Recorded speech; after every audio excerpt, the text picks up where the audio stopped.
ho ho! It's Santa Claus, everybody, and welcome to the RudeBoyz Holiday Special, featuring your boys and the Rude Brood, Chris Pratt, Dolly Parton, and Michael Bublé, the 2023 Denver Broncos, the cast of One Piece, both animated and live action, Grumpy Cat Jr., Paul Schaefer, and the CBS Hawkins, Godzilla of all people, Loki Lofison, and the world-famous Rockettes. Now, here comes your boys with a very special Christmas song. Ho, ho, ho, ho,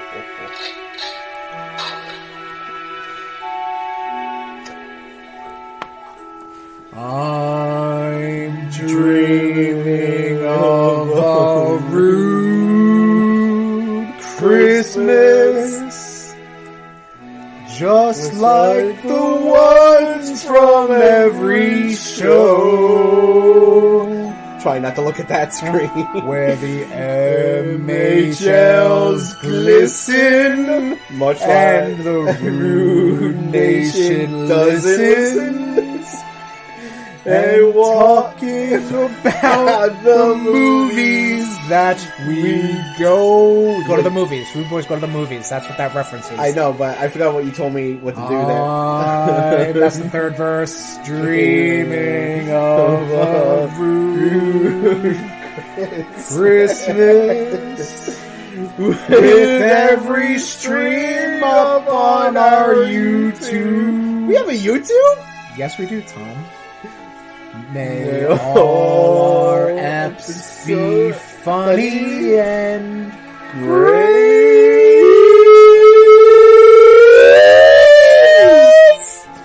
And may all your Christmases be rude.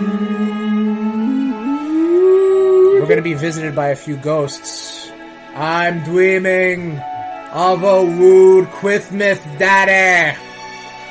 Just like Ric Flair with the Texas bull rope! Oh, the movies that they watched chokes at me. I don't know why I'm doing fucking movies. It's fucking... Let's get inside, Tommy. The snow is falling. Let's start the show. This is a fucking nightmare. Merry Christmas, Tom. Merry Christmas, Chris. Merry Christmas, Terry Funk, you old bastard.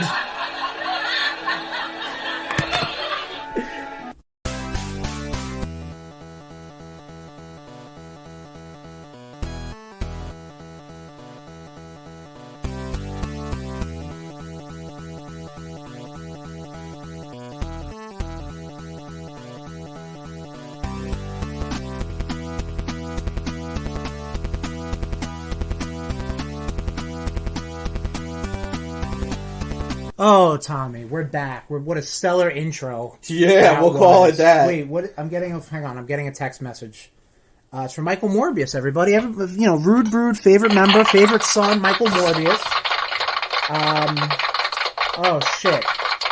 Well, it turns out there's not going to be any special guests. Oh? Yeah, Godzilla ate them all. Godzilla! And, yeah, so it's just us and the Rude Brood. We got a little DMX here. But it's the last episode of the year. It's Christmas time. The holiday season. It's the holiday season! So whoop-de-doo! For someone who hates these bits of singing, you really do sometimes... Knock it out of the park. Croon. I wasn't going to say that. You fuck. So we also are fresh from seeing the newest major motion picture from A24. What does the A stand for, Tom? America. Okay. America 24. And we just saw The Iron Claw. We got this episode all about wrestling movies. We got Giving of the Gifts. We got a lot of Blitzkrieg.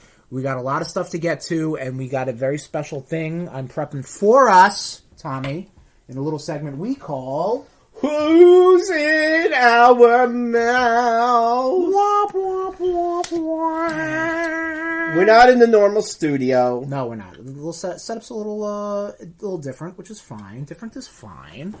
So, Tommy, we are doing a little bit of an old-fashioned. This is a holiday-themed cranberry old-fashioned. Yep, okay. Is this one of the ones that I sent you? Nah, I don't think so. Oh, fuck you. Wow. I flood your... Like, sometimes I'm like, maybe I shouldn't keep sending him stuff. Well, listen, you can keep sending it to me. I'll save it, and then when I get to it, I get to it. And I'll never do anything with it. I like an old-fashioned. I tried it out. We good. We likes it. So, Tommy, what I got here is 1 ounce simple syrup, 1 ounce cranberry juice, unsweetened, which is the trick. Huh. Can you open up this larceny, please? Cranberry juice is real good, though. Cranberry juice is really good. A couple bitters, boom, boom, boom. A couple bitters, boom, boom, boom, boom. You're lucky I'm allowing bitters. Alright, well, you allow what I fucking give you. Okay. Alright. Whoa. Chris wants me to take all of it. All of? 2 inches. Okay. That's quite enough. It's the holiday season, Tom. Come on. It's the holiday season! So Tommy's got some larceny. That's his bourbon of choice. You can pop that open because I'm going to obviously need to get in there. I just came a little. Alright. Then the episode is done. Thank you for joining us, everybody. Tom, bring your glass over here, please. I need to take a nap after I come. Yeah, good. Let's pour that over the fucking... over Lucille. This was Tom. I forget now. Huh? I thought this was Tom.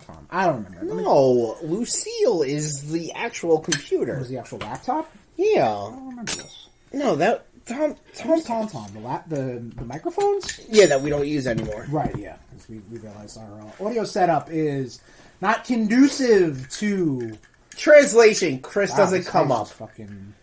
Chris doesn't come out. Yeah, I don't know what's up with that, man. And I just sound like a fucking prince. And he doesn't like it. I don't. That's what hold that. Don't drink that yet. We gotta garnish it up. Can I smell it? Yes, you can. Some old fashioned is just bourbon, bitters, and some sort of sweetness. So I feel like I did send you this. You might have. Again, it's cranberry juice and an old fashioned. It's not but I send you. I have to scour the internet. I send you so much. This is true. All right. Put it on the coffee table. This table? No, coffee table. Right. Since when does that look like a coffee table? That was too far away. The dog was there. Wah! Bring it over here, Tommy. Bring it over here. Bring it in, baby. Whoa. We got a little swizzle stick of cranberries. All right, a little swizzle, a little swizzly. That are frozen. Yeah, which is fine. Do you eat cranberries? I don't eat cranberries. I use cranberry sauce, right? Ugh. Dehydrated orange. Probably pop these into mine as well. I can't eat that, right? Fully? I mean, you can chomp on it. I don't know how good it is. And we're going a little wild. Man, this happened to the other glass, too. I don't understand. Oh, well. And we're going to go a little wild, put a little rosemary on that. You got a little flame for it? No. No? No. Do you want me to bring an open fire to this house? I mean, I can get you an open fire. No, you don't need to. Loki, what are you eating? A little rosemary action. Should we get a picture of one of these before... No. Let's enjoy it, Tom. It's our downtime right now to record. Christmas. Merry Christmas, RudeNation.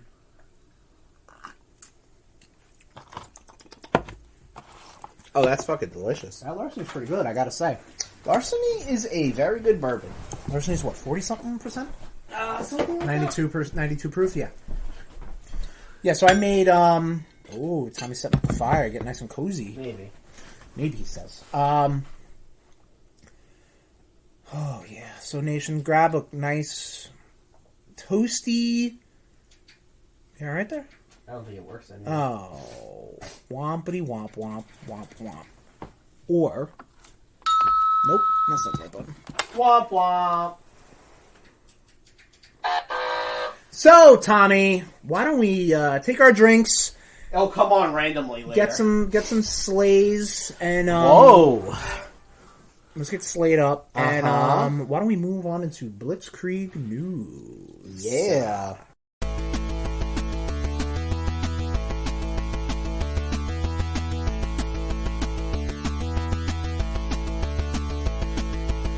Starting off in games as we always fucking do. Correct. GTA 6 trailer is finally here. Yes, after, I think, about 30 years since GTA 5 was originally released on the PS3 and Xbox 360, we're finally getting a look at GTA 6, you know? They've been basically bolstering up the GTA franchise with GTA Online and constant re-releases of 5, and now it is time to finally get into talking about 6. And it is coming out 2025. So, yeah. Which I thought was next year. Which is technically, since we're almost in 2024, nope. But it's not. Nope. It's not. Midnight starts at 12:01. That's not true at all. How? What else we got, Tommy? Blitzkrieg news. We're just going to bypass...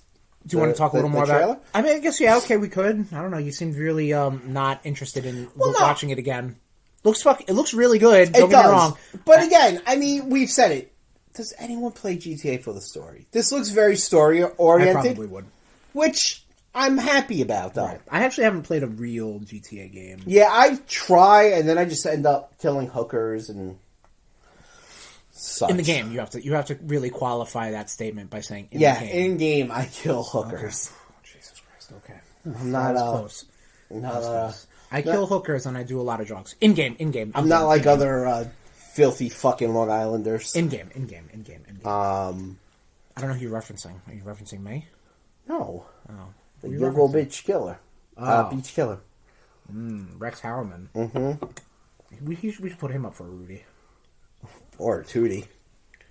It'll be him versus Fritz Von Erich. Who ruined more lives. That fucking guy, man. We'll talk about it. We got Rudy's hype too, Nation. Don't worry about it. That guy was a cunt. This looks really good. I do know the guy who's like the Florida Joker. Right. He wants... everybody's fucking crying about it. He wants money from Rockstar. Shut the fuck up. It's like, dude, you ain't getting shit from Rockstar. You're a clown. It's not like the first clown was like, hey, you guys are really stealing my gimmick. Thing is... No, you're a fucking clown. Just own up to it, and maybe you'll get some press. Do a cameo. Do like a fucking, I don't know, an OnlyFans. I don't know what the fuck you do with that face.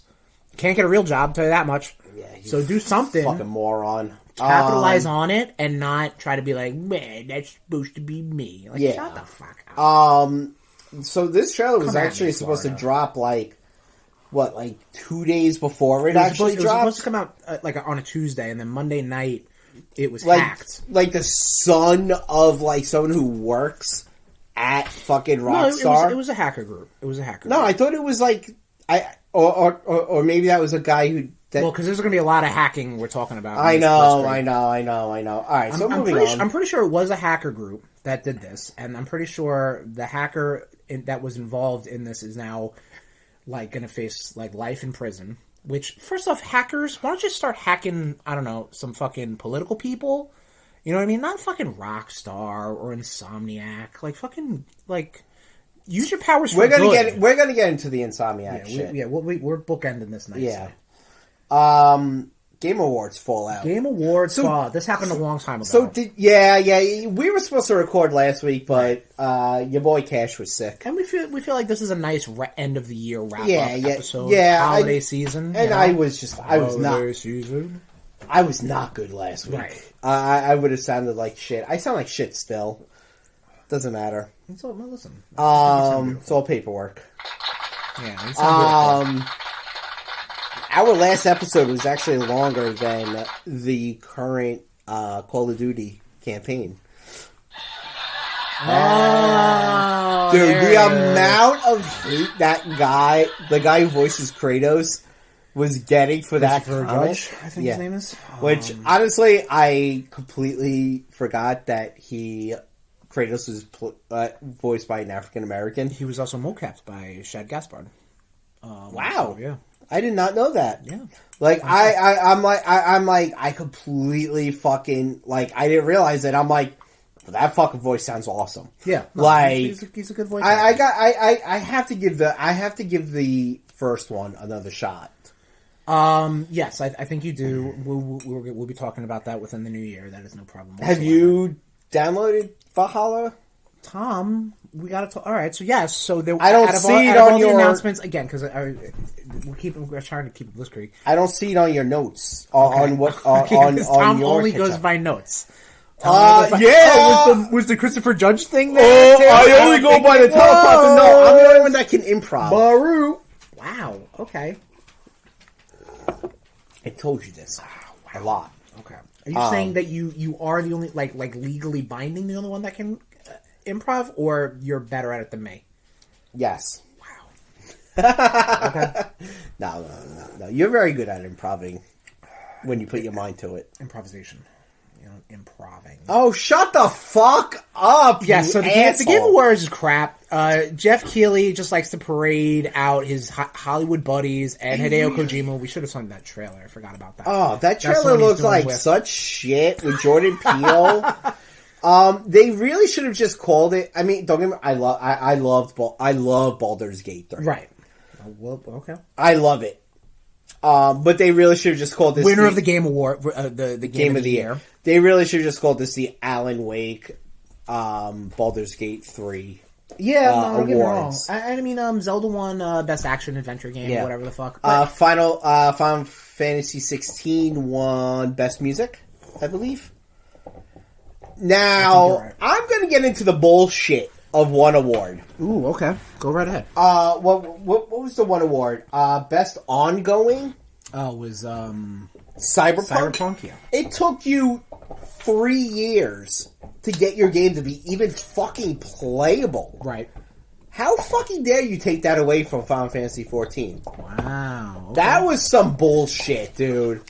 The guns are out, baby. When I hear, like, ongoing, I think MMO. Yeah, of course. Or like a Fortnite or something that's constantly being updated. Exactly. Sure. Well, I mean, this game was being updated, but, Not for the good not reasons. for the good reasons. Yeah.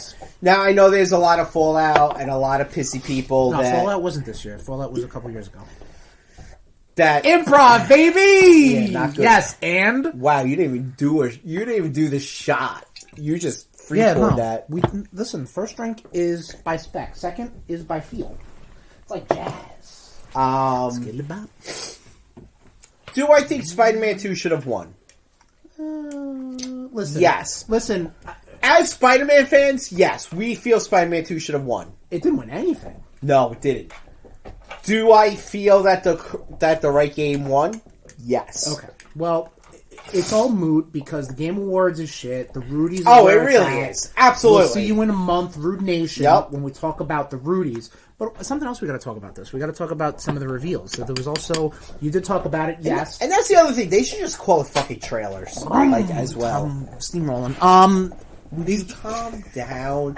You weren't talking about anything significant. Relax. Continue. The God of War, Ragnarok Valhalla. Yes. Trailer came out. It's a and the game did come out. I did download it. I just never got into it because I don't think I'm going to. I'm going to be honest. Really? Yeah, because the God of War combat is like when I'm in it, and now I haven't been in it, and now you want me to go back and do like a roguelite? I don't know about that, but it apparently has a lot of callbacks and references to the PS2 3 style of games. And I do want to see that. I could just probably watch it. But it was free, right? Yeah, it was free, which was dope. Is it still free? Yeah. Then download it, dude. It's already downloaded, but I'm saying, will I go to play it? That I don't know. Did you also see that the guy who created Kratos doesn't like the direction? He's a fucking child. And it's like, dude, you realize it's called character development. David Jaffe can't play Metroid for his life, first off. Hey! Neither can I. He's a fucking petulant man-child. You got nothing. You got that on him, I'd have to say.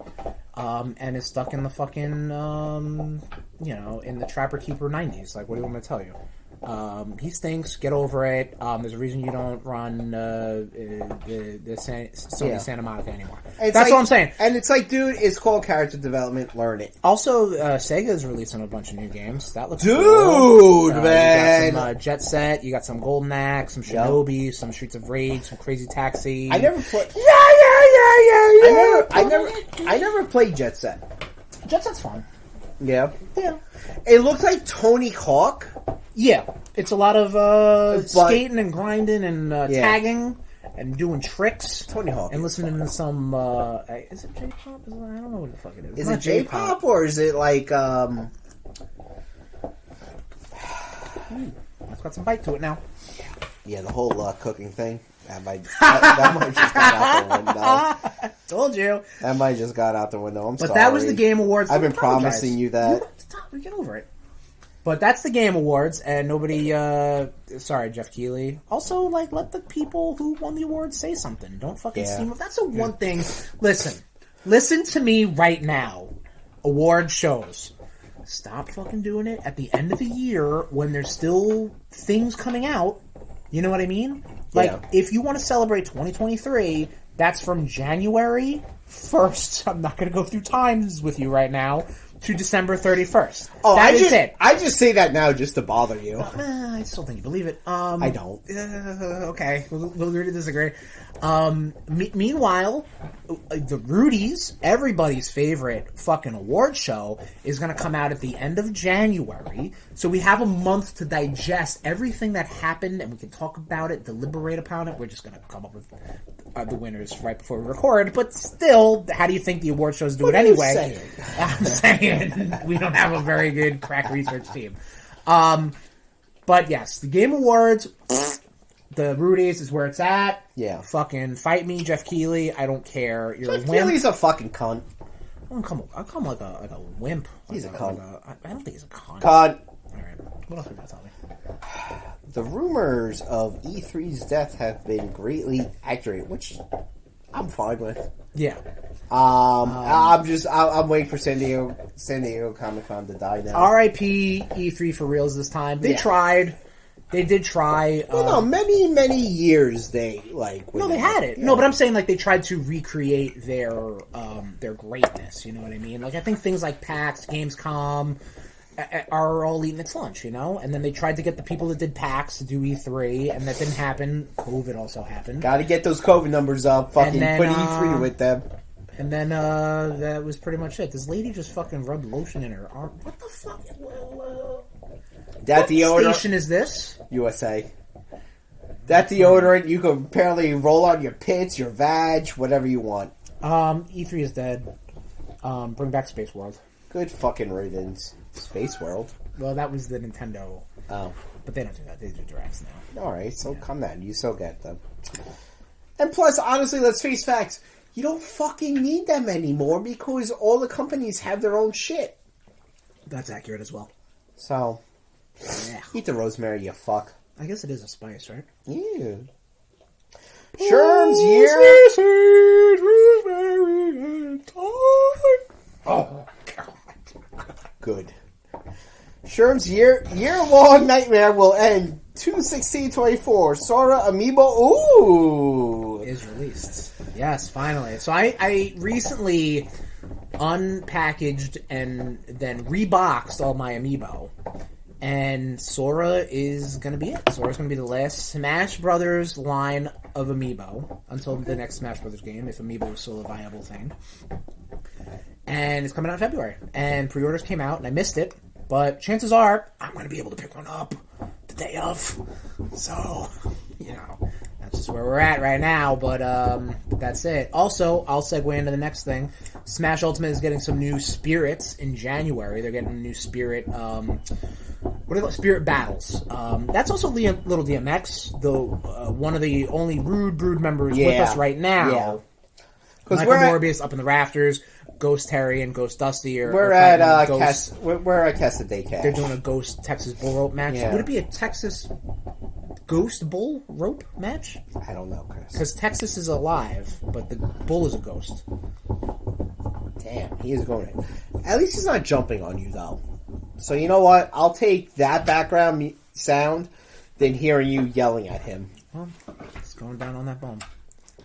Gotta suck that bone. So Super Smash Bros. Ultimate is hit their 5-year anniversary this month, and they're celebrating it with some more spirit battles, which is cool because it's just a way of like referencing and tipping their hats to other game characters. And they come up with these like fun little silly battles that can kind of simulate that you're fighting a different character who isn't available on the roster. I did finally update all my spirits, so we're good. I'm up to date. Let's fucking rock and roll. I had to get the last few Sora ones, which are all different costumes, which is a pain in the ball sack. Cool. Yeah, so there we go, baby. More Smash Brothers. Smash Brothers, daddy! Naughty Dog cancels Last of Us Online. I didn't even know this was a thing. Yeah, because they never announced it. It was just kind of like a very not well-kept secret that they were going to do like a free-to-play... Not free-to-play, but like a perpetual... It was going to be some fucking shit. It was going to be... I got that. It was going to just be some weird, always online, like a Fortnite or something. Like live service, that's the phrase. Holy fuck. That I think they're going to be dabbling in with the Last of Us Part 2 remake, remaster that's coming out next year. But their standalone game, Naughty Dog was like, listen, if we do this game, we're all going to be about it. But we like to do these narrative-based games, so we're not going to go ahead with this Last of Us Online thing. Okay. Which is cool. That's great. Again, not really like super announced, so probably shouldn't make people that upset, but it's the internet. No. People get mad and sad. So, moving on to the last thing in games, finally. Yes. Insomniac got hacked. Insomniac got hacked. So, the main thing they hacked was... Well, the main thing let's be real. The main thing they hacked was people's personal information. Which, to me, is fucking bullshit. That's a fucking line you should not cross. They wanted like Bitcoin or something. Like, get the fuck out of here. You want to fucking, you want to, like, show gameplay for future games that are coming out. It's also fucked. Fine. I mean, that is a little fucked. You know what? People worked hard on that. I'll respect that a little bit more. Than releasing people's personal information. That is despicable. That is absolutely... That's fucking vile. And that made... Alighieri fucking low circle of hell right there. 100%. That's what that is. But they, Insomniac came out, said that, thanks for sticking with us, basically. Yeah, which, again, I love Insomniac. Yeah. Insomniac has not steered me wrong yet. Right. They said that Wolverine is still on track. Yep. Which that Wolverine gameplay they showed. Yeah, let's completely throw out all our high horsing and let's talk about that gameplay. It looks very God of War-ish, which again for Wolverine that makes sense. They did that, and they did a good job of that. And we will be streaming that. We will be streaming X-Men Origins Wolverine. Okay, it's 2024. Can't say this year. Awesome. Definitely, maybe an honor once we find out some more information of this new Wolverine game. I mean, now I know that. I thought the game was coming out 2024. Now they said it's coming out 2025 now.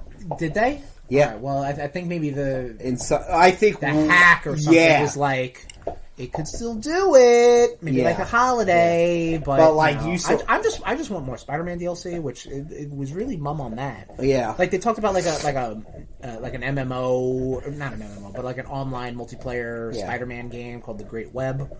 Which I think was actually canceled, but never announced. I don't know, man. It sucks. Well, is it? Even I saw the Wolverine gameplay, and I'm like, neat.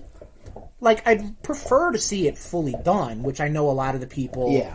That's really what inside... I mean, when you announce... I was trying to be really good, and then it came up on my TikTok, and I was like...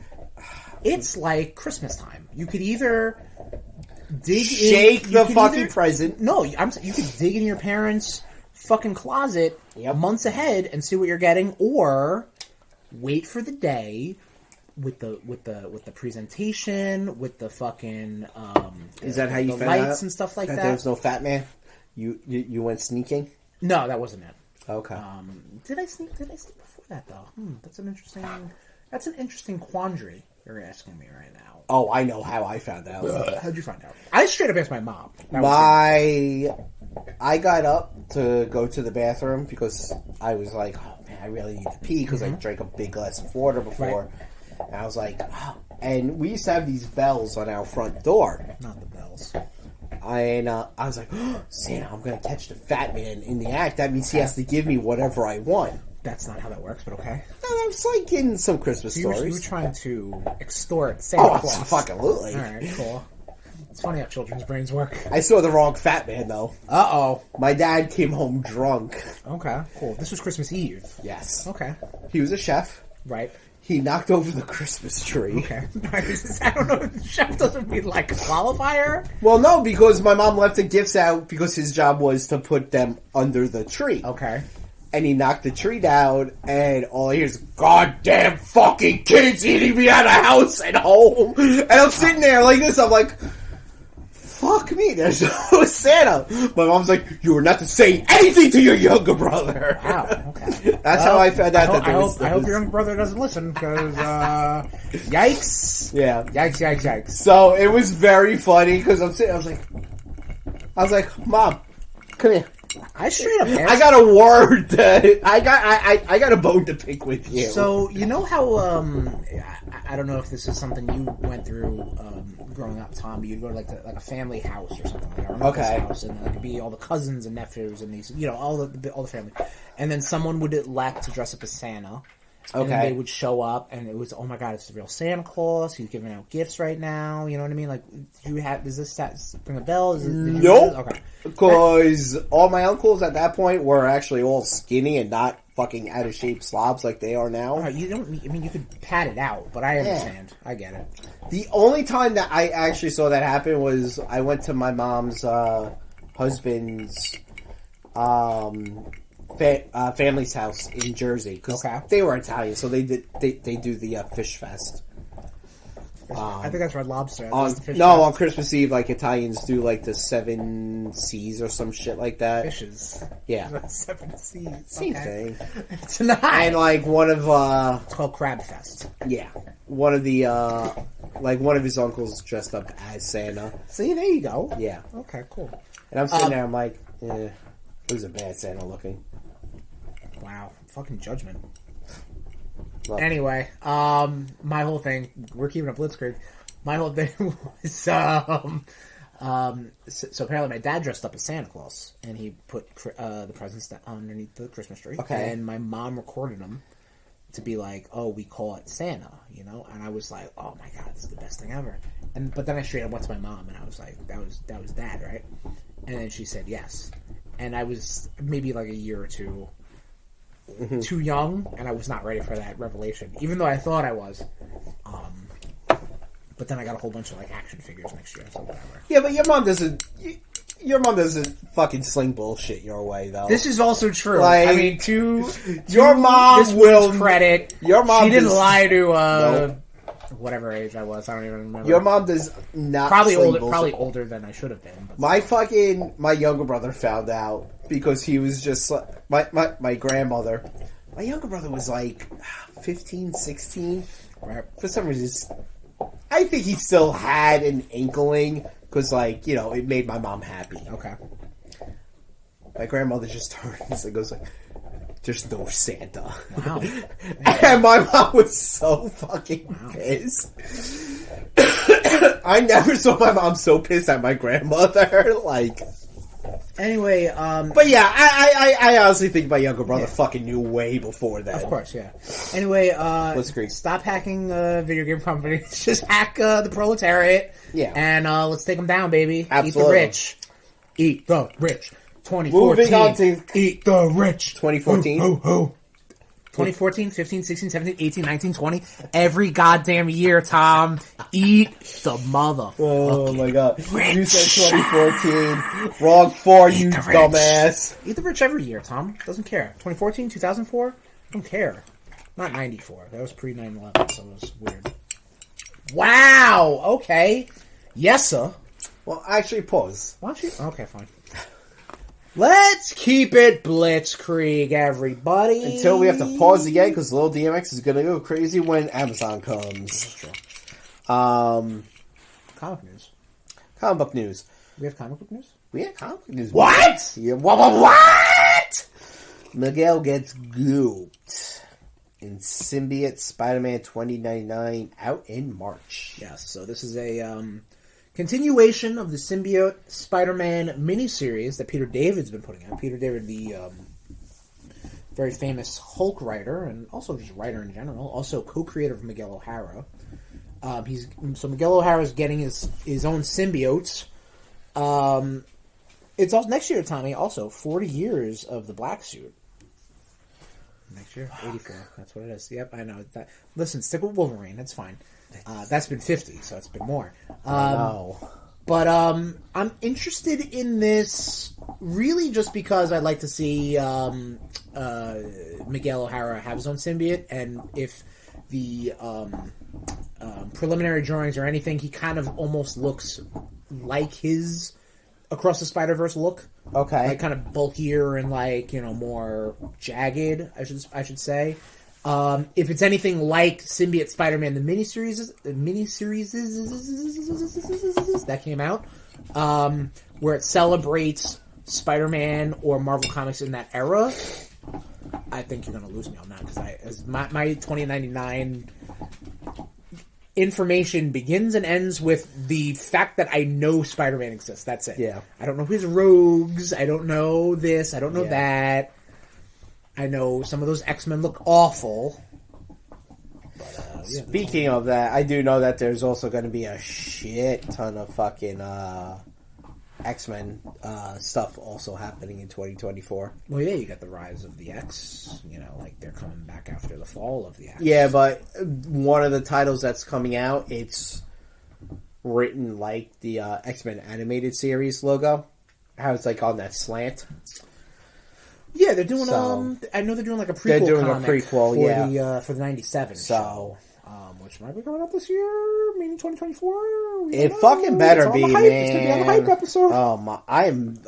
Dude, I'm so hard. Okay, well, don't get hard. Moving on to movies. Let's get some proper information. Kang. Batman. Oh no! Jonathan Majors guilty on 2 out of the 4 counts and out of the MCU. Good fucking riddance. Yeah, he's Jonathan Majors is out. This is I don't know what this fucking dog's trying to do right now. Lil DMX. And by dog, I mean Jonathan Majors, you fucking dog. I can't believe you did this shit. Terrible. Listen. You're a piece of shit. It's just bad all around. I don't give a shit about Kang. I'm just saying, like, just don't fucking attack put women. your hands on women, dude. Yeah. Hate to fucking break it to you, man. Like, and hey, you know what? Counterpoint: women, like, don't make shit up. I'm not saying she did, but like, it's got to be, it's got to be a conversation. And I don't think, Tom, I hate to break it to you, I don't think we're gonna fix this conversation.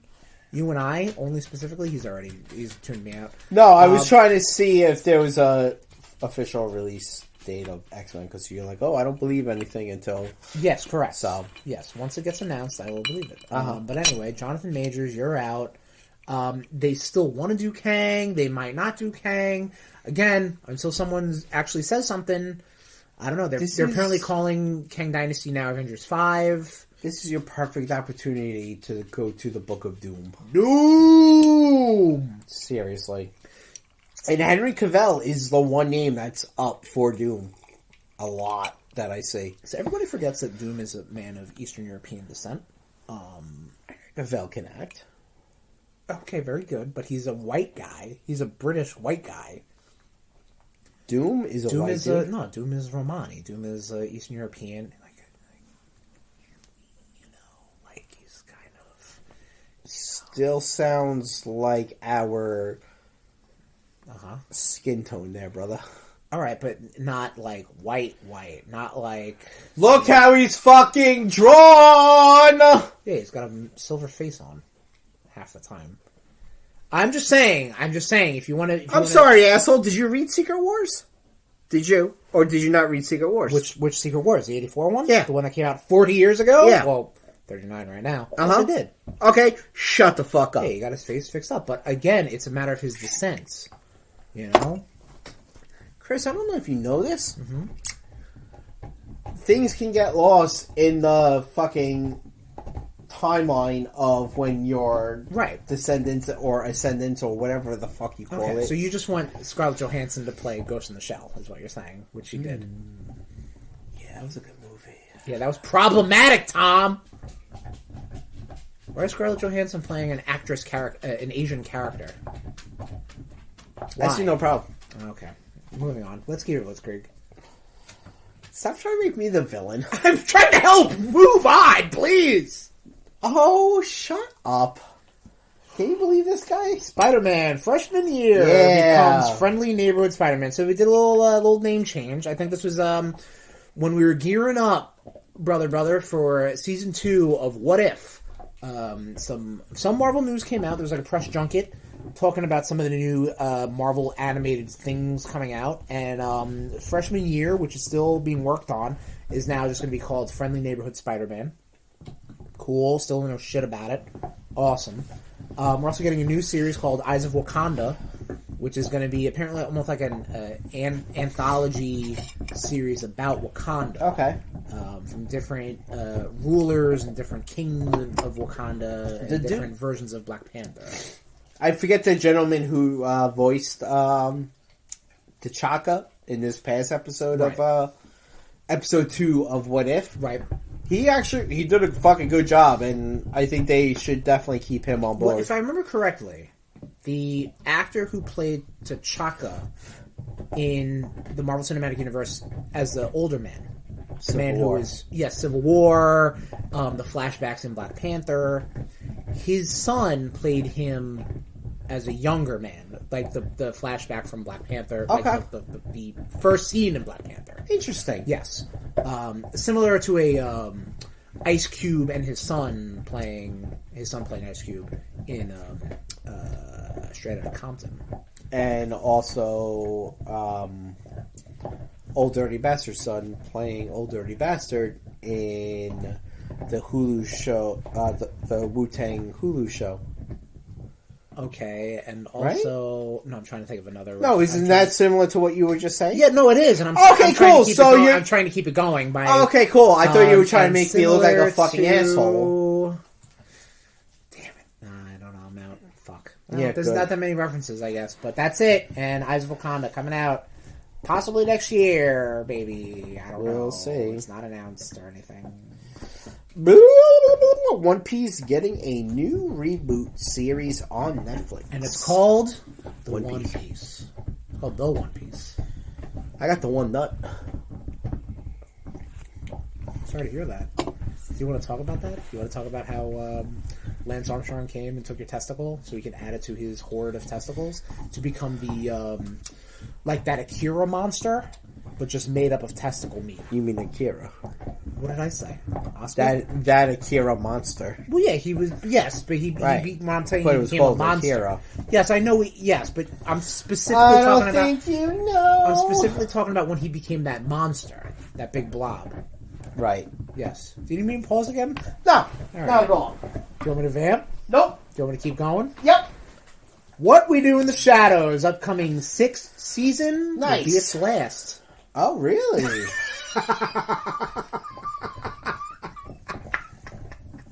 That was a journey. Yes. Yeah. I'm kind of. You're like 3 seasons behind. I really am. I'm just gonna let that bone. Just DVR. Hold along. What We Do in the Shadows is still a lot of fun. Right. I watched it for RudeTober, the last season. The previous season, I should say, because this season coming up will be its last.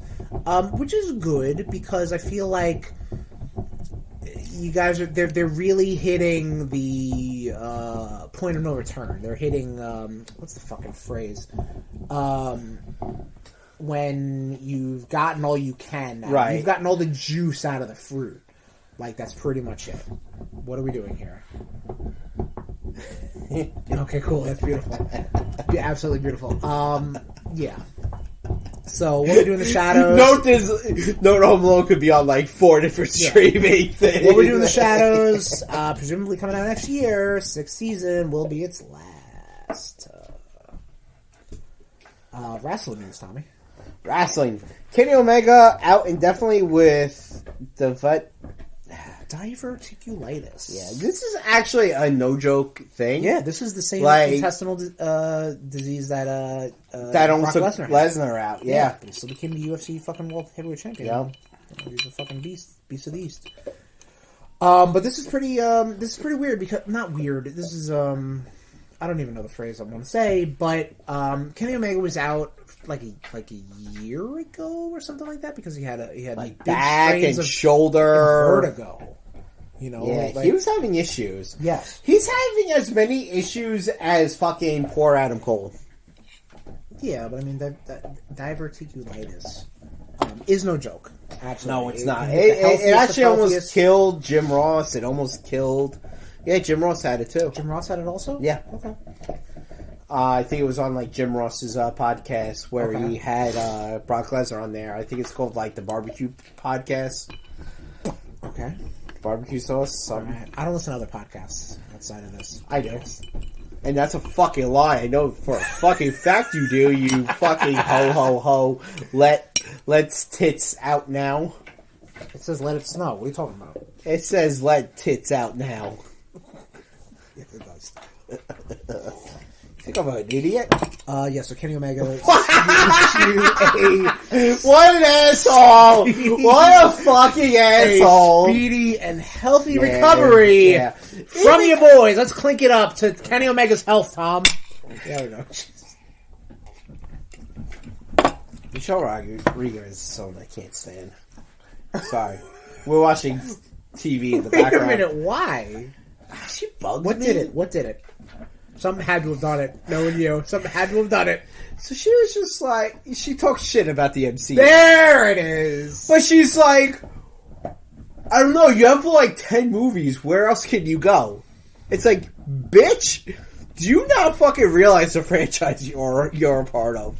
What franchise is you part of? Fast and Furious. Yeah. Oh yeah, right. Okay. Yeah, right, come on! Listen, who cares? Dumbass. What else? Let's give you some screen time. TNA launching a network January 5th. Yes, so TNA has partnered up, ironically, with the Endeavor Network. The Endeavor Network is Endeavor is the parent company that bought Was WWE. No, that was Anthem.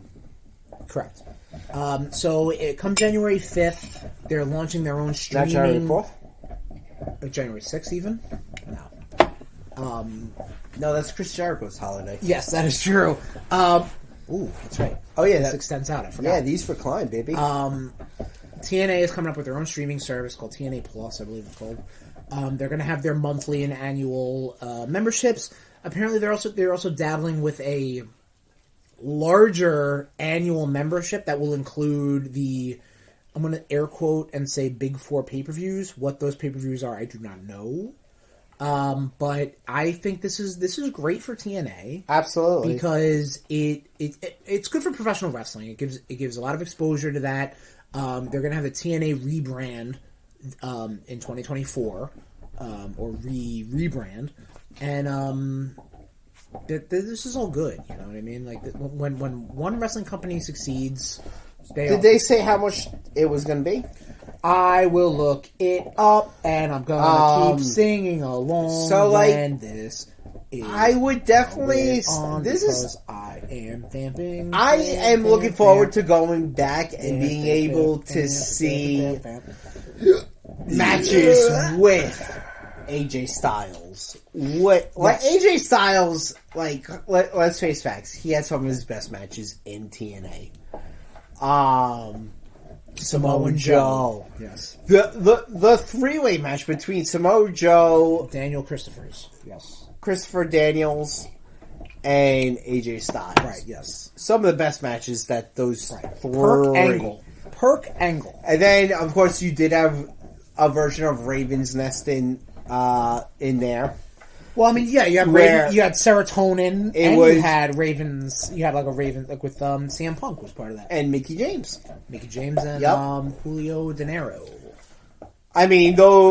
Raven, CM Punk, and Mickey James were the three big names. What about Raven? Real quick, breaking news, everybody. Stop the sound effect.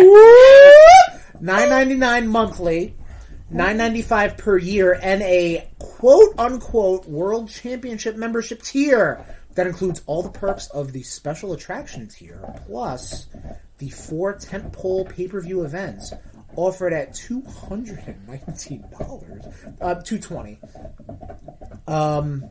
That's weird. So maybe pay-per-views aren't included in it. So what are you streaming? You're Well, getting that's your like the Honor Club, where you can sign up for Honor Club. I think it's either $10 or $20, but pay-per-views aren't included. Really? Yeah. Wow. Okay. But you can watch like the live show. That's how the network had it done, baby. The WWE I network, know. man, they had it, and Peacock for that reason. You know, like they were like, "Here's the pay-per-views, fucking take them." Yeah. You got them, baby. I don't know. Again, WWE has Next pay-per-view with the fuckboys, Royal Rumble. Again, WWE has money to fucking piss away. Especially these companies now. do not. Especially so now. if they still need to make their lethal lockdown numbers or their honestly, I think if they just made the app Explosion, the app $9.99, boom, like WWE did. That's what I just said they did. No, but even with the premium live events and everything. Whoa, look at you, corporate Tom. I know. That's pretty good. Look at you with the jargon. That's great. Been drinking. Listen, Cash Man, Hollywood Cash, Um, up and running. I honestly think they would make that money. I think she's on a bicycle. It's fucking possible, man. You might hear a bike. We horn. ordered Moe's. This lady's on a bicycle. Oh, God. Hey, a bicycle! You got a bicycle, Daddy! Daddy got a bicycle. That is the highest you'll ever Terry have ever Funk. You will meet me in the auditorium. Oh, Mick. Oh, Mick, she choke slammed me out of my boots on her bicycle. What else we got, Tommy? Blitzkrieg news. Warner Brothers Discovery may merge with Paramount. Fucking This is wonderful. where Chris Drink. makes himself another beverage. And let's talk about corporate mergers, everybody. I guess Chris is sleeping here tonight. So, Warner Brothers Discovery, ever since the writer's strike, they were pissing and moaning that they don't have money, and it's just a lot of wah. So, what corporations like to do is they like to cry about it. They like to build themselves up. They like to cancel movies and get tax write-offs, so then they can make themselves look purchasable. Not even valuable. I'm saying purchasable. So then that some other company would be like, oh, you know what? That's a pretty good thing I could buy right there. You know, it's a sure shot. You know? And that's what Warner Brothers Discovery's trying to do. Not also trying to say that Paramount is also the fucking Paramount of media or anything like that. But this is all just fucking nonsense, because now it's only going to be one less avenue for creators to show their art and just create what they want to create, because now it's all going to be fucking Star Trek and DCU and whatever the fuck, you know what I mean? Actually, DCU is very... Yeah, just... Can you watch that? No, yeah. You told me once. DCU is actually... Why don't you put it on the paper towel on the steps? I was thinking that. Good. I'm going to make you one, though. I will. You want to?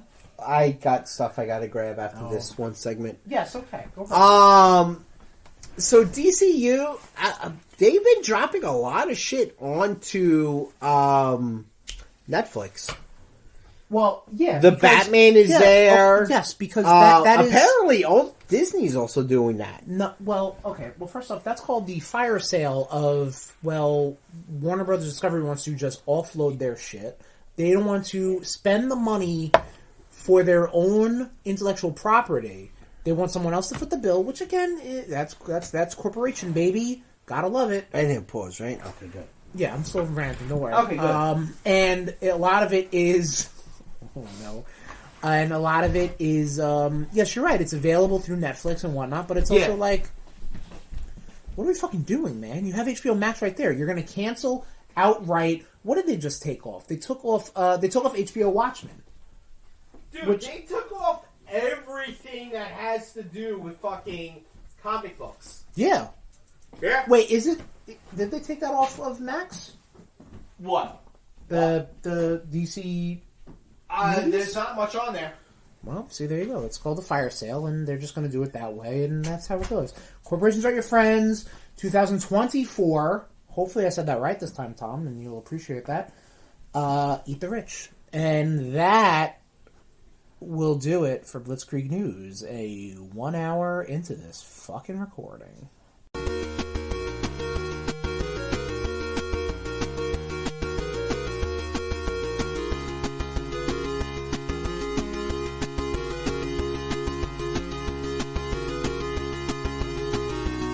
Tommy! Oh, Crash, what's up, man? You gonna choke something out of my shoes? Much like this red holiday sweatshirt I'm wearing right now. Red like ketchup. What do we catch up, Tom? This is our last RudeBoyz catch-up of 2023. I was going to say 4, because I said it enough already, previously. Tom, you've got a little less to talk about. Yeah. You want to go first this time? Sure, I will. Alright, let's do it. Give me uno moment. Okay. Alright. Yeah, shut up. No problem. Bitch! What have you been up to, Tommy? Oh, I've been up to not a whole lot. Of course, work's been a fucking... Well, you know how my job is at this time of year. Right. It's fucking busy. Yep.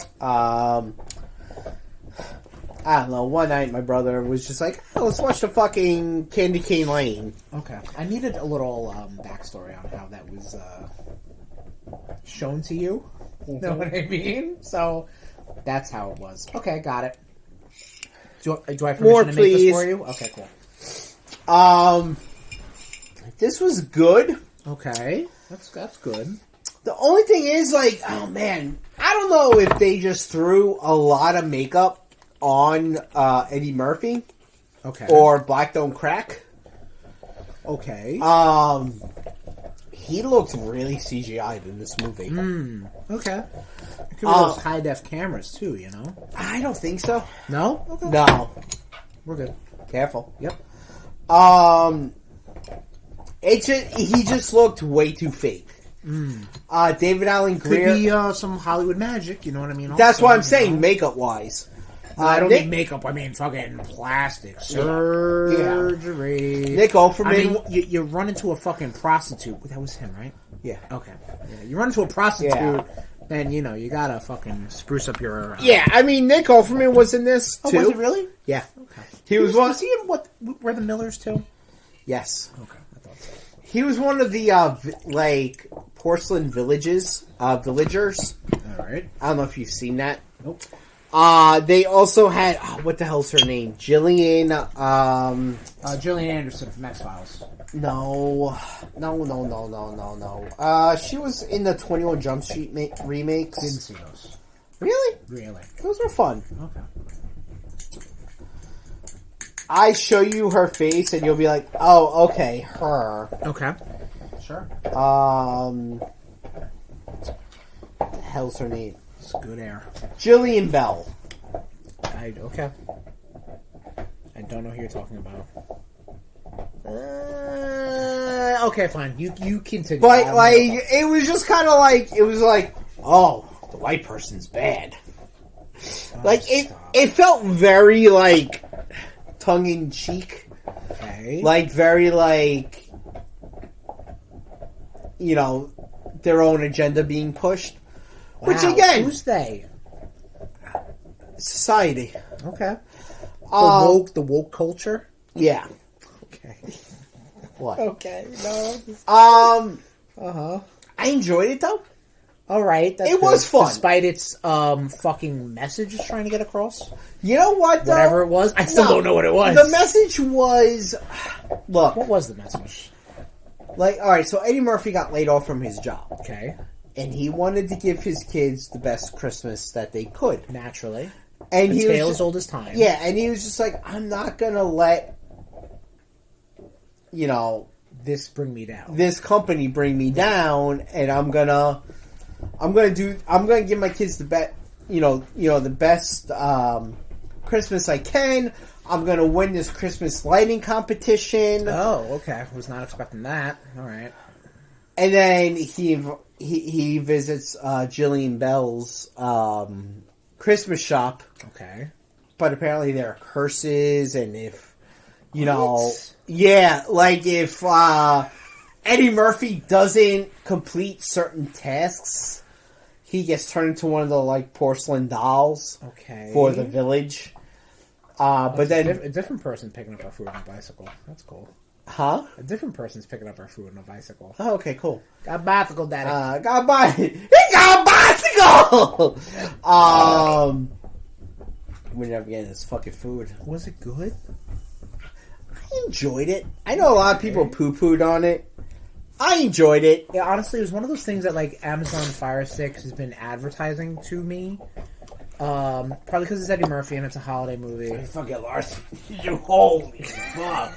My soul just got stolen. Oh my god. Listen, I remember my first drink. You're a bicycle! Yeah, and when I saw this on the list, I was like, oh, wow, okay. So, curious. Again, there were drinks and gummies involved. Oh, there you yeah. go. Nice. Love to hear it. Love to see it. Love to hear it, love to see it. Also been watching a bunch of Godzilla movies, just randomly. Oh, Godzilla! Godzilla! Yeah, my brother's been very big into Godzilla. Okay.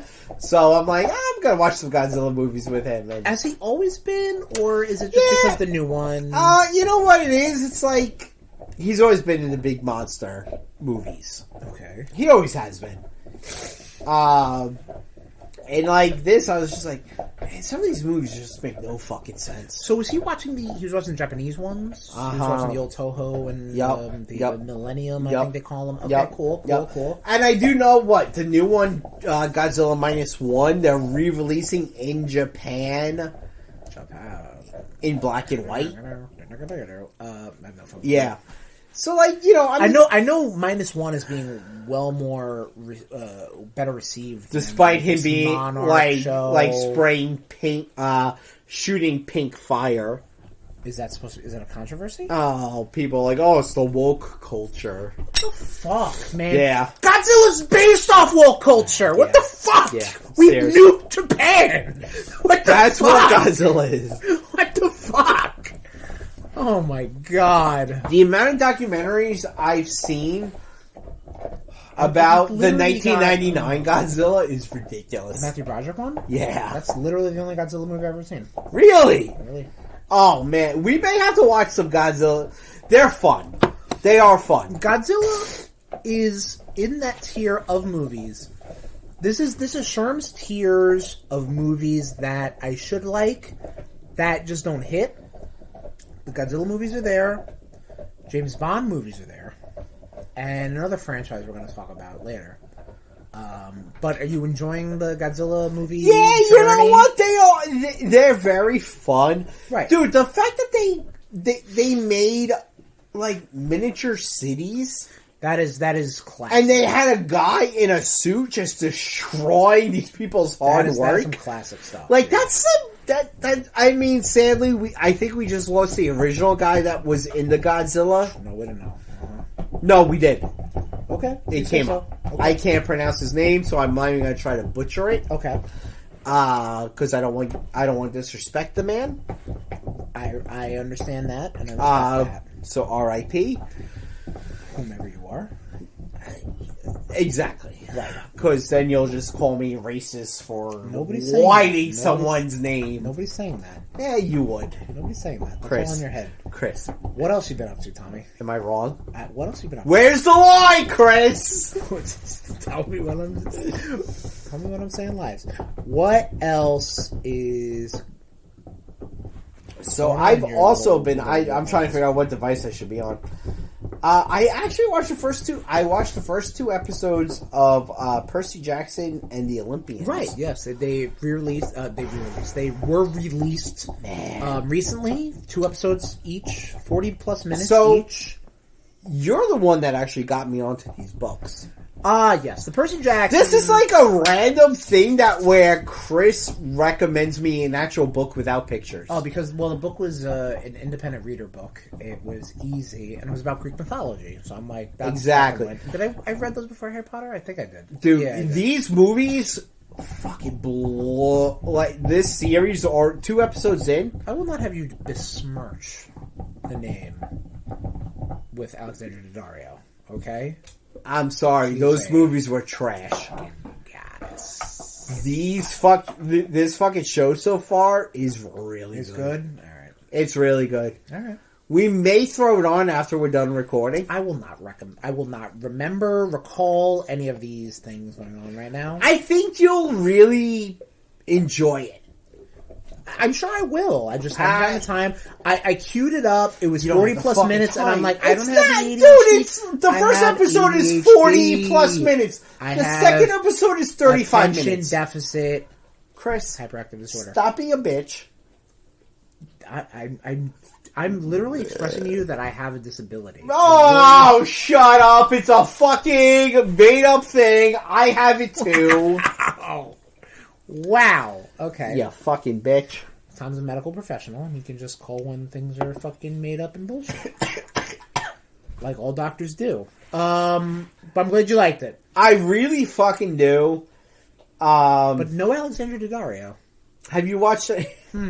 That's a knock against it, I'm gonna have to say. Again, we're 2 episodes in. We don't know. You know, you're right. I just don't to know.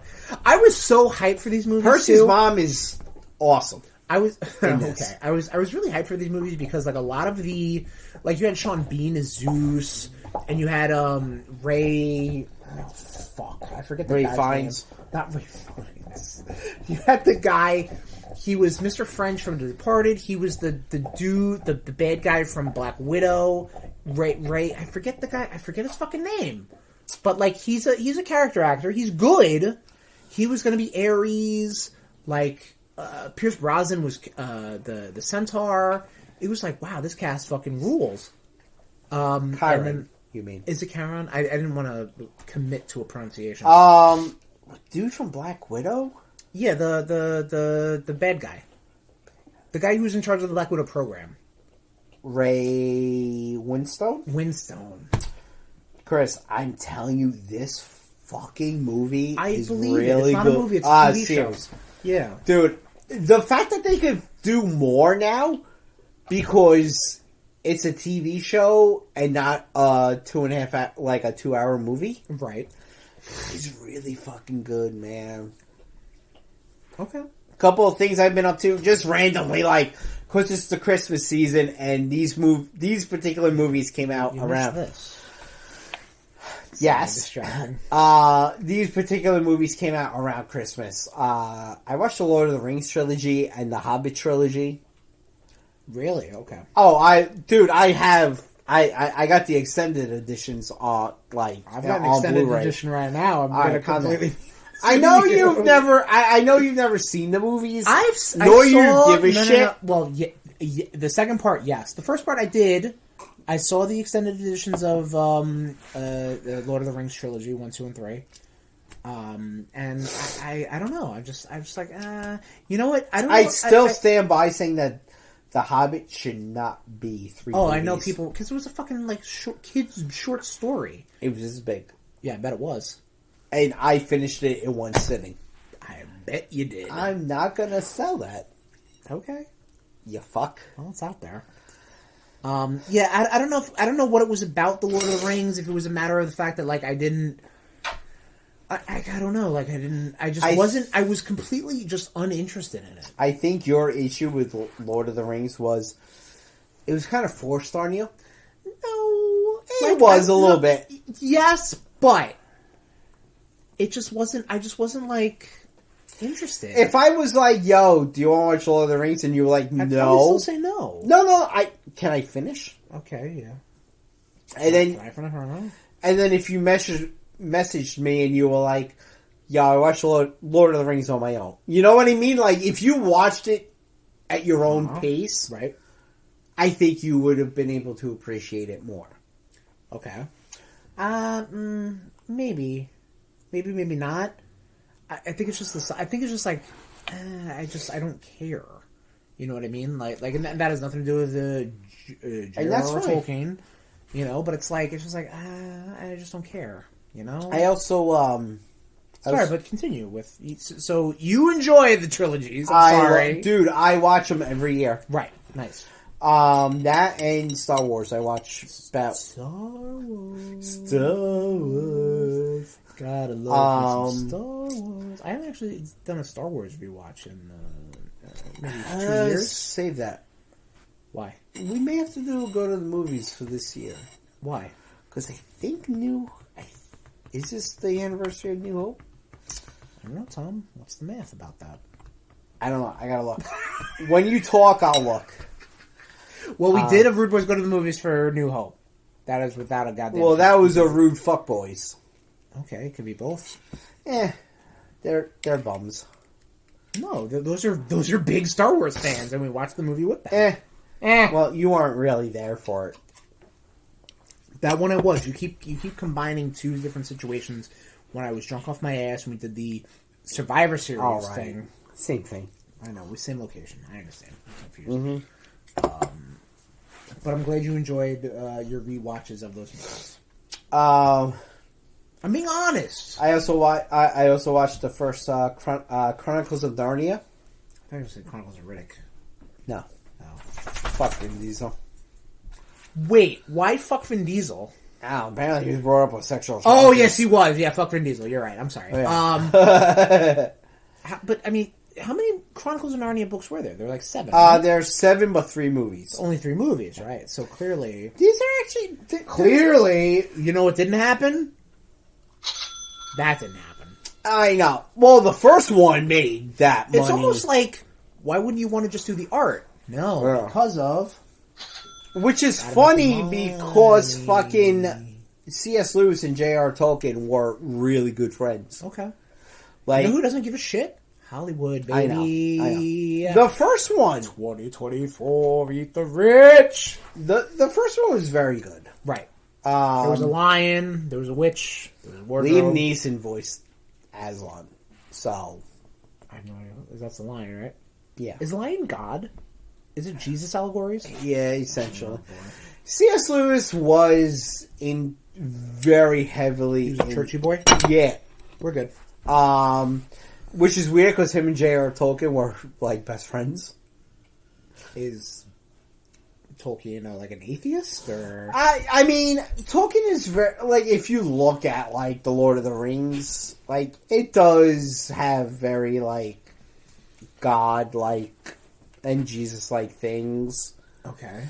But, like, not as heavy as C.S. Lewis. Right. So. Yeah, alright.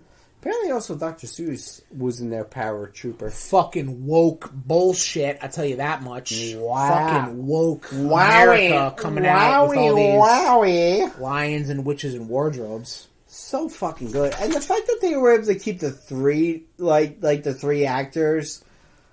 for like the movies that played the 4 actors who played the 4 kids. Okay, it says something about those movies. Like they could have just been like, "Nah, we're done after 1." Like right, but they didn't.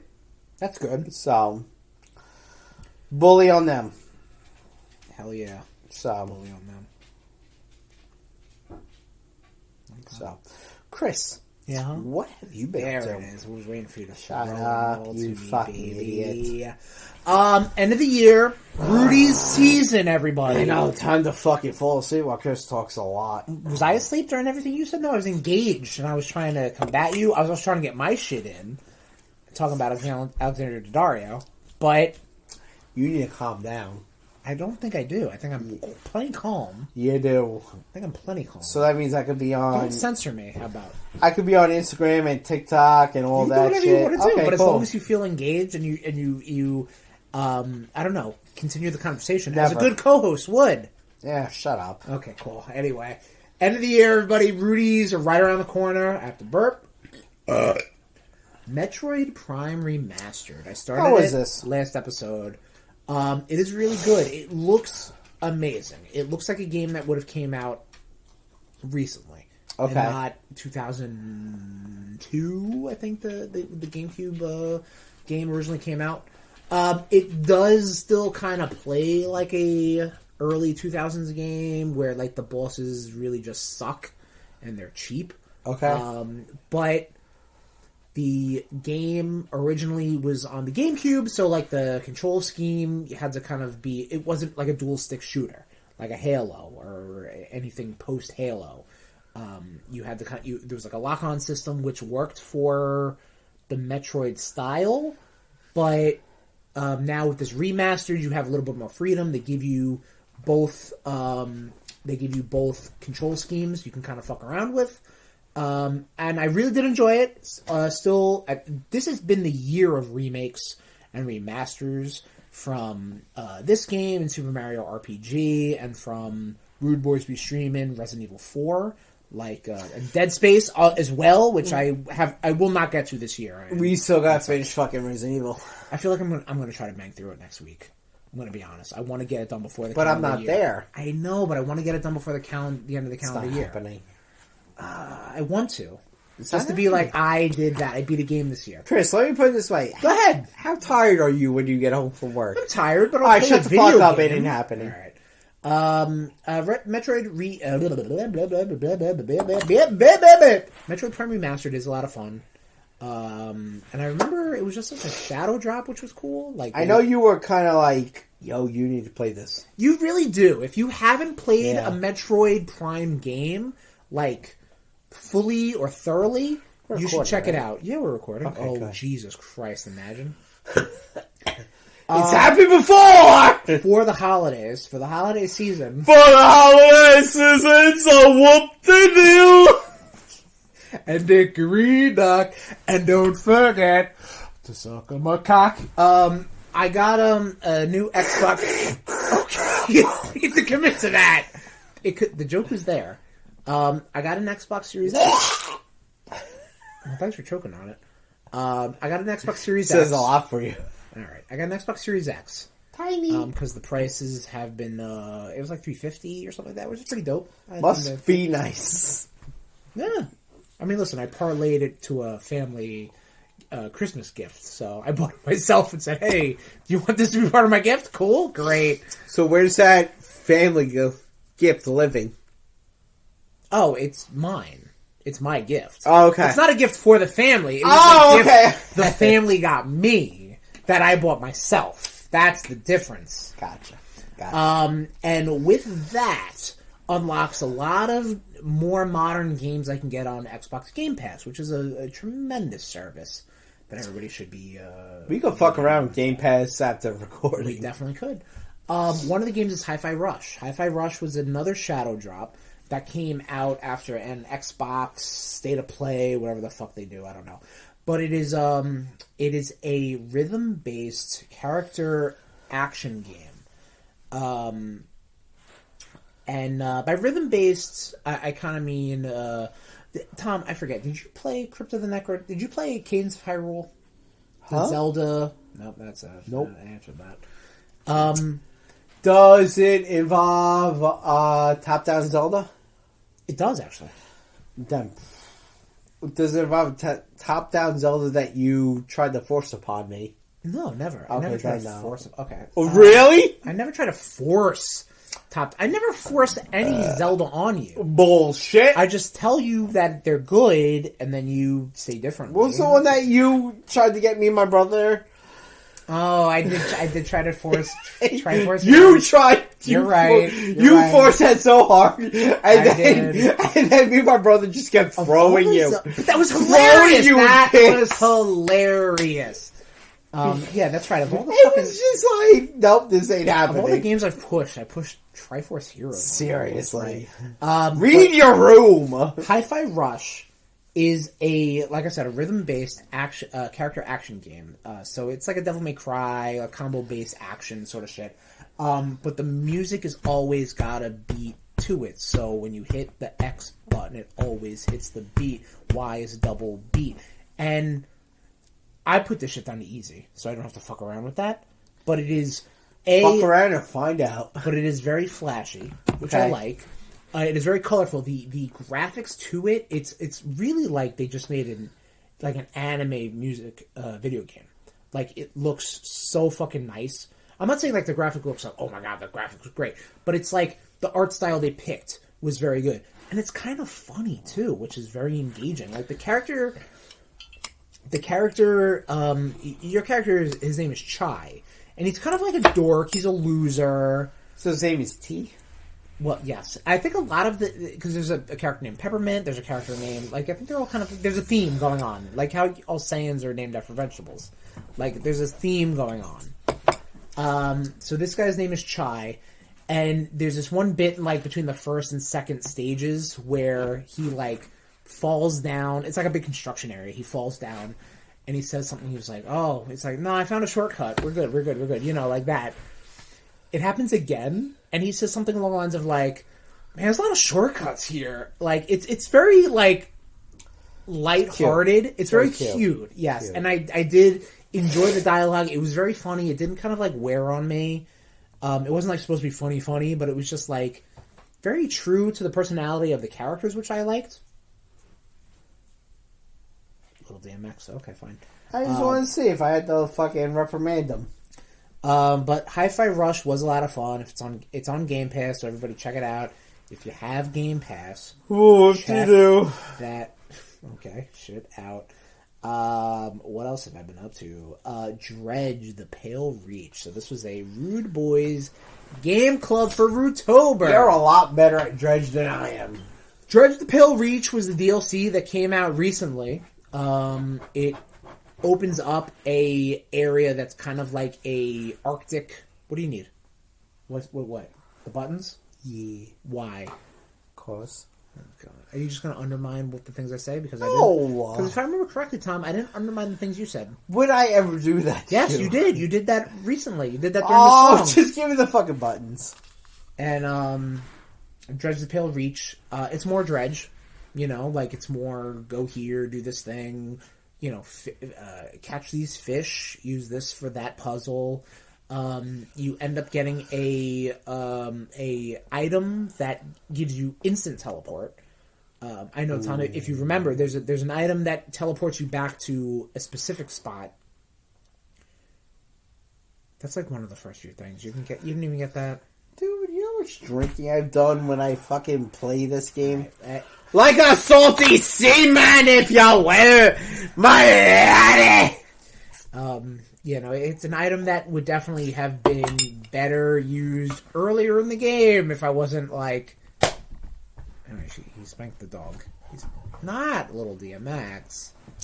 He deserves everything he gets. But the Pale Reach was like $6, so I was like, you know what? I like Dredge. Dredge is fun. Dredge is fun. You know who also has a Dredge DLC? That's clear. So currently, there's an indie game that came out this year that won. I think it won Indie Game of the Year from the Game Awards. Not that anybody really gives a shit about the Game Awards anymore. It's called Dave the Diver. Dave the Diver. Okay, let me there enunciate that a little better. Sorry, I kind of had to quench an eye. Quench an eye. Dave the Diver has some Dredge DLC coming out. So I was like, Dave's you know what? the Godiva? Not the Godiva. Godiva chocolate? Ooh, I saw the Godiva chocolate. So I was like, you know what, let me try this demo. There's a demo out on the eShop for Dave the Diver. Dave the Godiva? No, Dave the Diver. Godiva. Okay. I don't even know how to continue this conversation. I'm just going to keep doing that. SteamWorld. So, Dave the Diver. Godiva. Is a indie video game that you play as Dave the Diver, heavyset fellow, who is a scuba diver, goes underwater, has to hunt for fish, and the fish he hunts and collects, he brings to a... What the fuck are you doing? Looking for my phone. Did you... Was it... It fell in Tom's got the fucking chair. I have to take a quick picture of this real quick. Move, Bazinga! You bitch. Perfect. Alright. Fuck you. So the fish you collect in the diving portions are brought to a sushi bar, and the sushi cook makes the sushi, and you have to take that sushi to your the patrons of the sushi bar. Okay, does that make sense? Yeah. So you're not cooking anything; it's just all just happening. But you have to kind of like then now basically manage a restaurant. Get it? Got it. Good. Sure. Yeah. So you have 2 rounds of diving because you dive in the morning and you dive in the afternoon, and then in the evening you go to do the sushi bar, and then you have to basically just bust tables. Sushi, man. I haven't had sushi in so long. We should have gotten sushi. What the fuck? Why are we getting Moe's? Moe's not even fucking happening. I don't know what the fuck's going on here. This is the fucking... Oh, there it is. Whoop, there it is, baby! Yo! Yeah. I don't know why Lil DMX thought it was necessary to try to eat my phone. Because Little DMX is a fucking prick. Needs to be...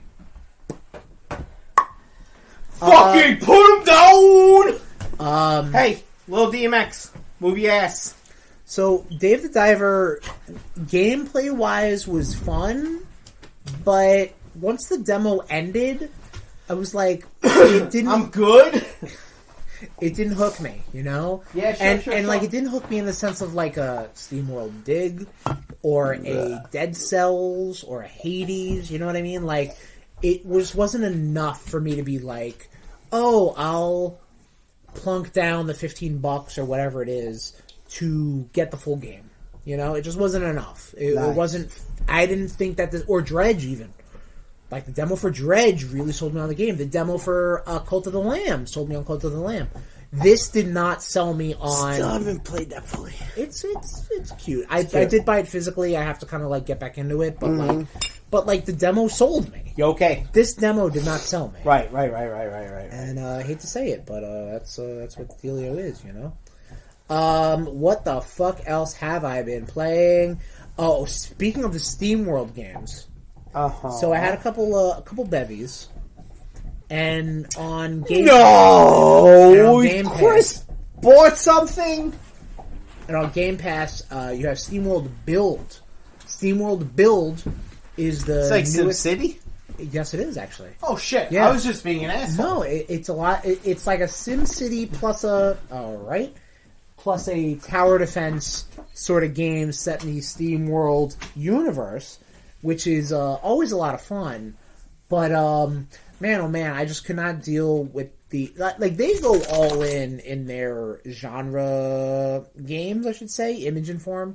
With SteamWorld Dig being like a roguelite digging game, and SteamWorld Quest being a card-based RPG, and SteamWorld Heist being a tactical, what's the fucking phrase? Don't remember. A more tactics-based game. And once SteamWorld Build, like, literally opened up, I'm like, I cannot deal with this right now. And a lot of it was because I was inebriated, but a lot of it was also like, this is not for me whatsoever.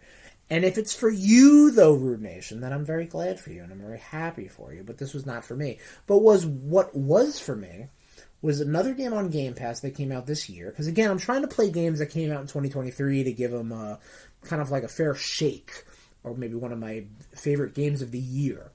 It was this game that came out on Game Pass. Man, I guess me cooking drunk or not would have been better, huh? Yeah, I don't know. We're really fucking fighting this. A game that came out on Game Pass called Thirsty Suitors. Thirsty Suitors is kind of taking the premise of that, the whole... Are you okay? I just wanted to make sure they didn't leave it just on the porch. I mean, I have 0 notifications, so... I mean, you have 2 animals that may run out. Don't do that. It's alright. She won't get far. She's a fat fuck. Alright, well, don't fat shame the dog, please. This cunt... He's prone. He's prone! The game... We may have food coming, motherfuckers! We truly do not. I don't know what the fuck's going on. I don't know. He's all fucking like, yo, there's shit happening outside. The game called Thirsty Suitors, which is a game that came out on Game Pass. And it's almost like the premise of Scott Pilgrim, where Scott had to fight Ramona's exes. Okay. The premise is that you have to fight your own exes. The character is of Pacific descent. I don't really know how to say this. Samoans? I mean, I feel like they're Indian, but I don't know for a fact. I'm trying to be more... No, not that one. No? No. Not like the Usos? No. Oh, okay. No. You're right. Oh, wow. Order canceled. Alright, we're going to do that in a second. Oh, fuck us, right? We're fucking starving. I guess I am going to be cooking. You ain't cooking shit. Let me get through CatchUp. We'll shit figure this made out. me raw. I like it raw. Thirsty Suitors was a lot of fun. I gotta get back into it I gotta get back into it sober. We'll just put it that way. Yeah, okay. Invincible Season 2, Tommy. You liked Invincible, right? I'm waiting until it's fully done. Oh, okay. So I won't spoil it. That's how... Well, much like how I'm not spoiling Percy Jackson or What If. So, I shouldn't between talk about Invincible and the Boyz, Ugh. you don't like the Boyz? No, I think it's fucking lame. Okay. Sorry. Not sorry. No, it's okay. Then you know what? Let me segue to that. You would hate Gen V. Gen V is accurate. Is a spin-off within the Boyz universe. It follows college students going to a superhero college. Yep. And a lot of the events or fight scenes or deaths or whatever you want to say, the spectacle is really pushed to 11. And I think a lot of that is the shock value. Like, the shock value you got naturally within the Boyz. Like... And Deadpool 1. Like the speedster running through the main character's girlfriend. Yep. And the Hero-gasm episode. And then all that stuff. Hero-gasm was even a fucking, like, forced thing. Well, I mean, but it was in the comics, you know what I mean? It was. Right. But it was so forced. Alright, but a lot of these are like... Okay, you're just being edgy for edgy's sake. You know, you're being edgy for edgy's sake. Like, oh, gee! I've said this several times, and you're like... Nope, you're fucking wrong, Tom. Right, calm down. Someone's got fucking baggage they're unloading right now on me. No. Yes. No, never. Yes. Did you enjoy it? I mean, I did to an extent. Like, I still think... to your fucking fuckness? My fucking fuckness. I still think that the show was well done, but I could have done without the... Every episode there constantly has to be, like, a dick, or a lot of gore, or... You know what I mean? Like, you can allow this to happen without that happening. You could allow it to happen. And also, Tommy, Naturally. pop culture song being reutilized for something else. You know how I love that. In trailers, I love that shit. I hate it. You got stepped on, and fuck around and find out, dog. I think it's a good addition to the Boyz universe, which I'm still very much interested in. But I guess season 4 we'll see. We'll actually see how that all pans out. So the only movie that I find that has used current media, like current songs, in a good way was probably The Batman. Okay. I never saw it, so... Okay. Oh, man. But you know me, as with trailers, you know, every time they use not even a current, like a popular song. It makes... Well, the thing was, though, The Batman used a not-so-popular Nirvana song. Okay. We may have to watch The Batman. You have these very lofty goals, which I appreciate. It ain't happening. Guy friend. But to double back, Invincible was also really good. Invincible also, I felt like, dealt with a lot of stuff from season 1, so if you don't have a refresher, or you need to, like you'll see characters where you're like, who the fuck is this guy?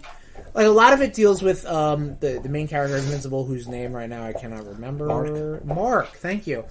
He's going off to college, so, like, that's a big thing in his life that he's trying to figure out. Is he still with, oh my god, what's her name? His girlfriend. Not Evie. No. Because in the spoiler in the comics, he marries her. Honestly, I kind of when this season picked up, I was like, "Oh, right, they're dating," and I'm like, "Oh no, you're dating another person." He marries Evie in the Right. comics. Well, they're both superheroes, sure. And they end up having a kid. Right. It was good. I wish that they didn't wait and just do 4 episodes and then they'll finish the season up later.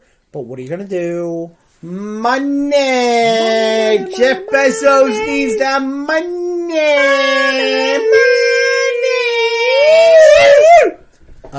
We should watch December. Here it is again. What? We did a fucking RudeBoyz Rec for rewatch on that. Do another one. Guy friends. So, and this is the last thing right now. We're wrapping it up. The thing I mentioned earlier, as far as on paper, should like a thing, but when I see it in reality, I don't know if I like it. John Wick 4. Yeah, I know. You were kind of texting me about this. So It was long. It was long, but I'm fine with that. But so, John Wick, what appeals to me about John Wick is obviously the action. I like that. Keanu Reeves, great. You throw in Lawrence Fishburne, he's there. Ian McShane. Your rotating cast of character actors like your Halle Berrys or your Bill Skarsgårds. Right? Well, I'm not talking about 4 specifically. Bill Skarsgård. I'm talking about the series. I'm talking about the series right now. Right. Like, I should like this. Every movie should feel like a new episode. You know what I mean? Like, sure. That's how I felt. Okay? 4 rolls around. It's You're about to break my heart, aren't you? I don't think I'm going to break your heart. But I'm gonna just tell you how it is. So the premise of this movie, I really have to think back because I'm going to be honest right now. You were drinking. I was drinking. A lot. I was drinking, and I am drinking. But, like, gun to my head, can I give you plot for plot, beat for beat, what the John Wick movies do? No, I don't. His dog gets killed, then he needs to get his car back, then he gets excommunicated, then he's got to kill the table. Like, sure, great. Do I need 2.5 hours of dialogue and all this stuff? I don't. Yes. No, I don't. But see, you say you do. I say I don't. And that's just me. You know what I mean? Like, again, action, fine. Dude. Like it. The fucking The cast, like it. Love it. Another thing I like, I love the lore. Ironically enough, I love the lore. I love the fact that the Continental's a thing, and these duels, and these rules, and this and that. Which I makes love that me shit. really want to watch the Continental show. But, like how extra a lot of it is, I'm like, this really is just not for me. Like, you're almost like, I want to eat a steak. Here's a picture of a steak. Yeah, but it's really, here's some steak smell. That's not really doing it for me. I want to eat a steak. Yeah, but here's the thing, Chris. Not calling John Wick a steak. I'm just saying. Like, you watch the menu. Can I finish? Okay. Yes. And you got so little. Okay. From so much. I don't think I did. I got Now so in little John from Wick, nothing. you're getting so much. I don't think I am, though. That's the thing. So let me ask you. Go right ahead. Do you think he's dead? Yes. I think Thank you. I think after. Oh my god! I'm so glad you fucking agree with me and my brother. No, I think after him fighting, well, for two slants, he deserves I know it. That after fighting for 4 movies, roundabout, that. And he finally got his freedom, and he can now move back on from where he was in the first fucking scene, basically. He was free, he was out, he was done. Great. Secondly, they're gonna do the fucking the Armas ballerina thing. Did you bring me back for like John Wick 4? Brush. Yes, I do. I have it in my bag. Oh, is that one of my Christmas gifts? Yeah, re-gift of the movie you let me borrow? Yeah, I'm a fucking prick. Oh, fuck. As a joke, I would have done that. But then again, that shows you what a piece of shit I am. But yeah, it's like John Wick 4, so like, me and my girlfriend, we watched it. I dug it. We watched. First off, all right, Nation, if you're gonna watch it, don't watch it on Peacock. They don't put the fucking subtitles in, and by the subtitles I mean like the artistic, creative subtitles that when someone speaks a foreign language or an ASL situation, they give you the words on the screen, not like a fucking closed captioning situation. But no, have a best friend who has the whole collection. Okay, yes, you can do that as well. But I'm just saying, like, don't watch it on Peacock. Dude, get it on DVD, on Blu-ray. Dude, I love it somewhere else. I love that part with Ian McShane. You dumb bastard. I don't even know what part you're talking about. The end. Oh, yeah, when he kills Bill Skarsgård. Spoiler alert. Dude, Bill Skarsgård played such a good villain. He did a good part. Such a good villain. So, I get that. It was good. It wasn't. You know what? I feel like you feel John Wick, the first one, was enough. Yes. I truly do. Me and my girlfriend were talking about it. We were like, 2 was just like, let's redo 1, but bigger and better. And then 3 happened, and now we gotta wrap it up with 4. Yeah, but 3 happened where like you had Halle Berry with the dogs, like the German Shepherds. 4 other things about John Wick 3. Besides Halle Berry and the dogs. Lawrence Fishburne showing up at the end. He was in, he was in the second one though. No, he showed up at the end when John Wick was presumably dead. That was the ending.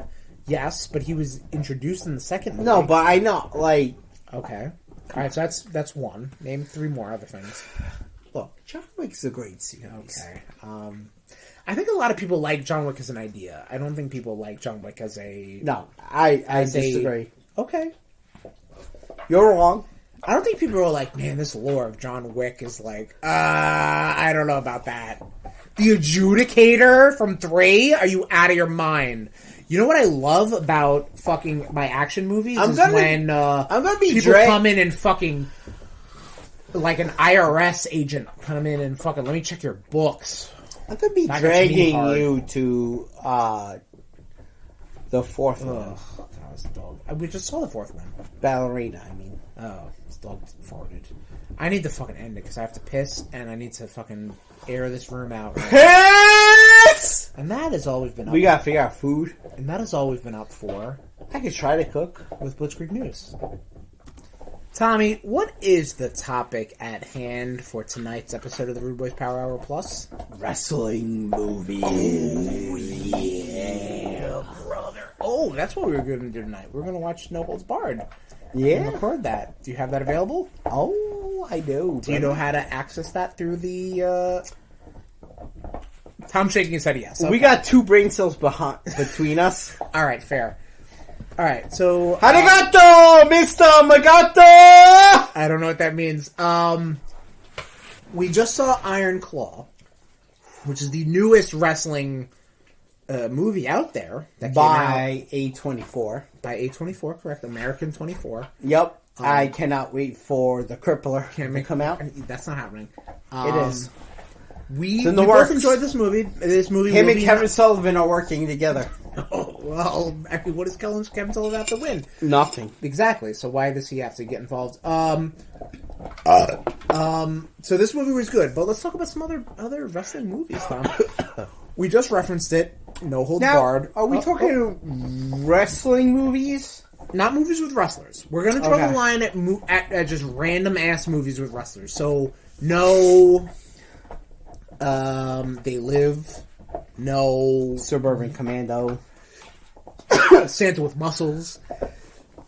We're not doing that. The Marine 2. Santa Sleigh. Right, we're not doing that. We're talking about movies about wrestling. Okay, I need to know what was the limit, and it's sour cream and strawberries is still gross. It's good that you're asking now, as we're recording this episode, about wrestling movies. Well, you never gave me the Hawk! option. Hawk, tell him! Shout out. So, I feel like wrestling movies come in 2 different flavors. They come in the documentary style. No, like the documentary style, like you're wrestling with shadows, your Dark Side of the Ring sort of stuff. The Wrestler. No, the wrestler was was fiction. Nope. It was really much based off of Jake Roberts, but it didn't have Jake Roberts. Like, it was a fictional thing. But it had our truth. Yes, it did. It And also Joe had McGinnis. and it had Claudio Castagnoli. Uh-huh. Yes, you're right. It had real people. Tom, I don't know if you know this. All movies have real people. But they're usually more on the That document. really reminds me of, like, this girl I was talking to. She was just like, I don't understand how you watch pro wrestling. It's so fake. Mm-hmm. I'm like, well, what do you watch? She's like, I watch, the Real Housewives of, like, Atlanta. Okay. And I'm like, hi. The dumbass in the corner has a question. Right. What is that question? It's the same fucking thing. Pretty much, yeah. It's all fictionalized. It's all thing. And I think you have a producer telling you what the fuck it says. And to be honest, I think a lot of pro wrestling movies always have to, especially if they're trying, like a Darren Aronofsky doing The Wrestler or an A24 doing The Iron Claw, they have to address that elephant in the room. They have to say that, like yeah, everybody, wrestling's predetermined. Yep. Not fake, though. You still have people putting their bodies and lives and mentalities and everything on the line, match after match, card after card, week after week, month after month, etc. Like, that is still a real thing, and people still don't understand that, because I think a lot of, like, wrestling loves to live in the fiction, loves to live in the fantasy, you know, especially if you're of the McMahon family. Well, I mean, no. I think if anything, McMahon. Oh, here we're getting deep into this. I think that if anything, when Vince took over the WWF and WWF, yes, specifically, he took over the WWF. And he made it a worldwide phenomenon.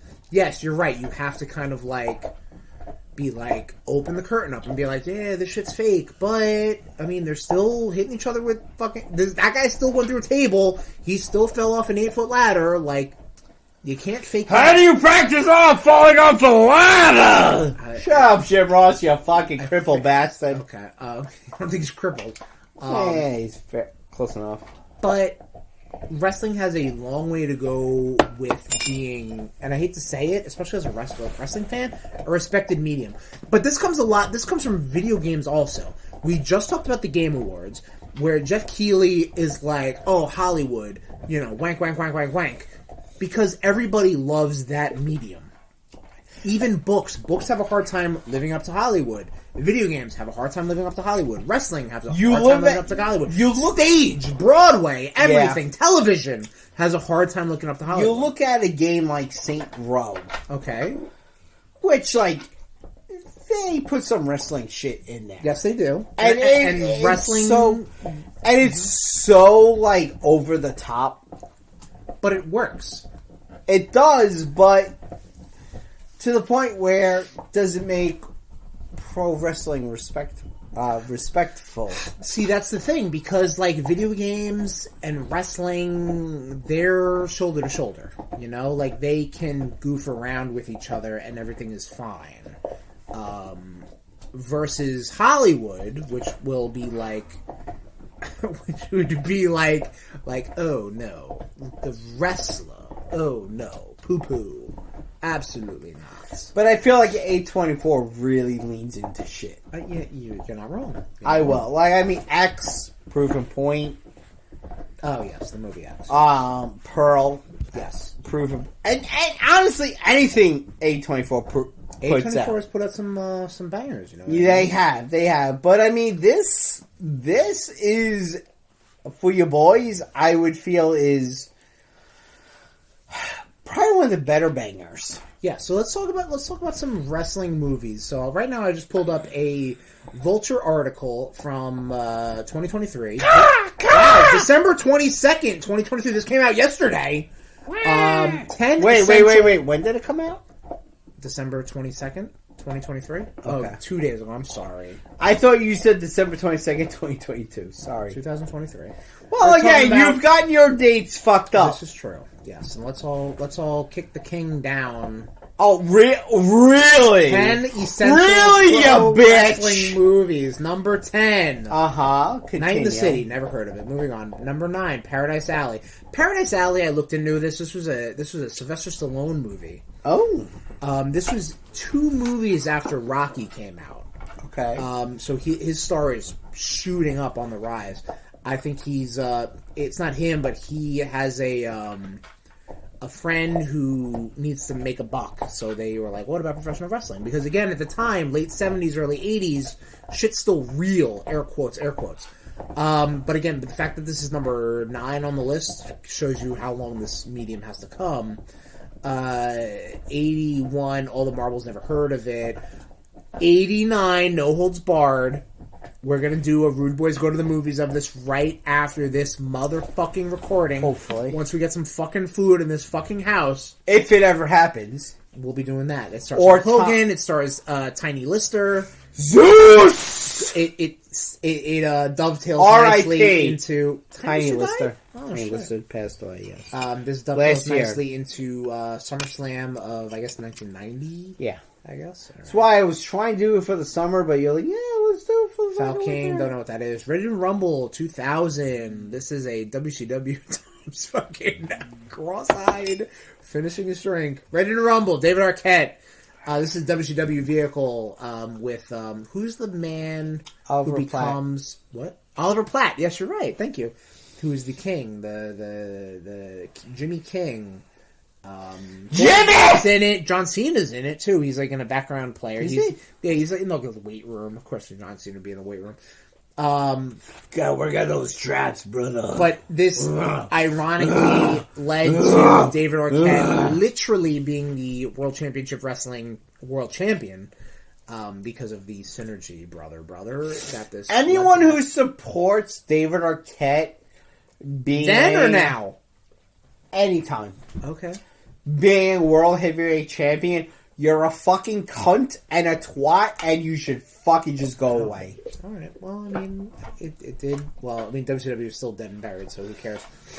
Nacho Libre, starring Jack Black. Fuck that movie. All right, moving on. The Wrestler, 2008. I think The Wrestler is a fantastic movie. Chef's Darren kiss. Aronofsky brings to the silver screen Mickey Rourke, who is a down on his luck journeyman wrestler. A lot of this is said to be a reference to Jake Roberts, a wrestler who has basically hit his peak, gone hard, and is trying to catch that wave, I should say, and is now at the point of just wrestling in bingo halls and, you know, wrestling lower in his stature, but still giving it his all, still trying to make his romance relationship happen, try to continue a connection with his daughter. Thank you. Estranged daughter, I would say. Well, yeah, but, you know, still trying to fix his human life, Yeah, as and opposed I think, to his like, kayfabe life. Yeah, and I think his Ring of Honor was going to be his biggest name. That he was going to be. Well, okay, we're talking inside baseball, but in the show, in the movie, it's like just a wrestling promotion. You know what I mean? Yeah, Like, dude, when he did this CCW shit, that was rough to watch. yeah, I get that, but like sometimes, I mean, again, you know my feelings on that. right? But a wrestler might need to, you know, try to rekindle that love, that spark, try to make himself or themselves feel relevant, so they need to catch the newest and different thing. I mean, you're right. When he was doing that fucking staple back and forth with Necro Butcher, sure, I get it. Totally. I mean, we saw our truth. Our Truth was there too. Yes, you're right. Nigel. Yes, Nigel. Cesaro was there. The Cat played his Sheik, his rival. You know? Yep. But The Wrestler is a fantastic movie. We were going to do a RudeBoyz Go to the Movies for that, but that is a objectively good movie. The movie that we picked is objectively not a good movie. No. I mean, and that gave Darren Darren Aronofsky, like, he was really gonna go places.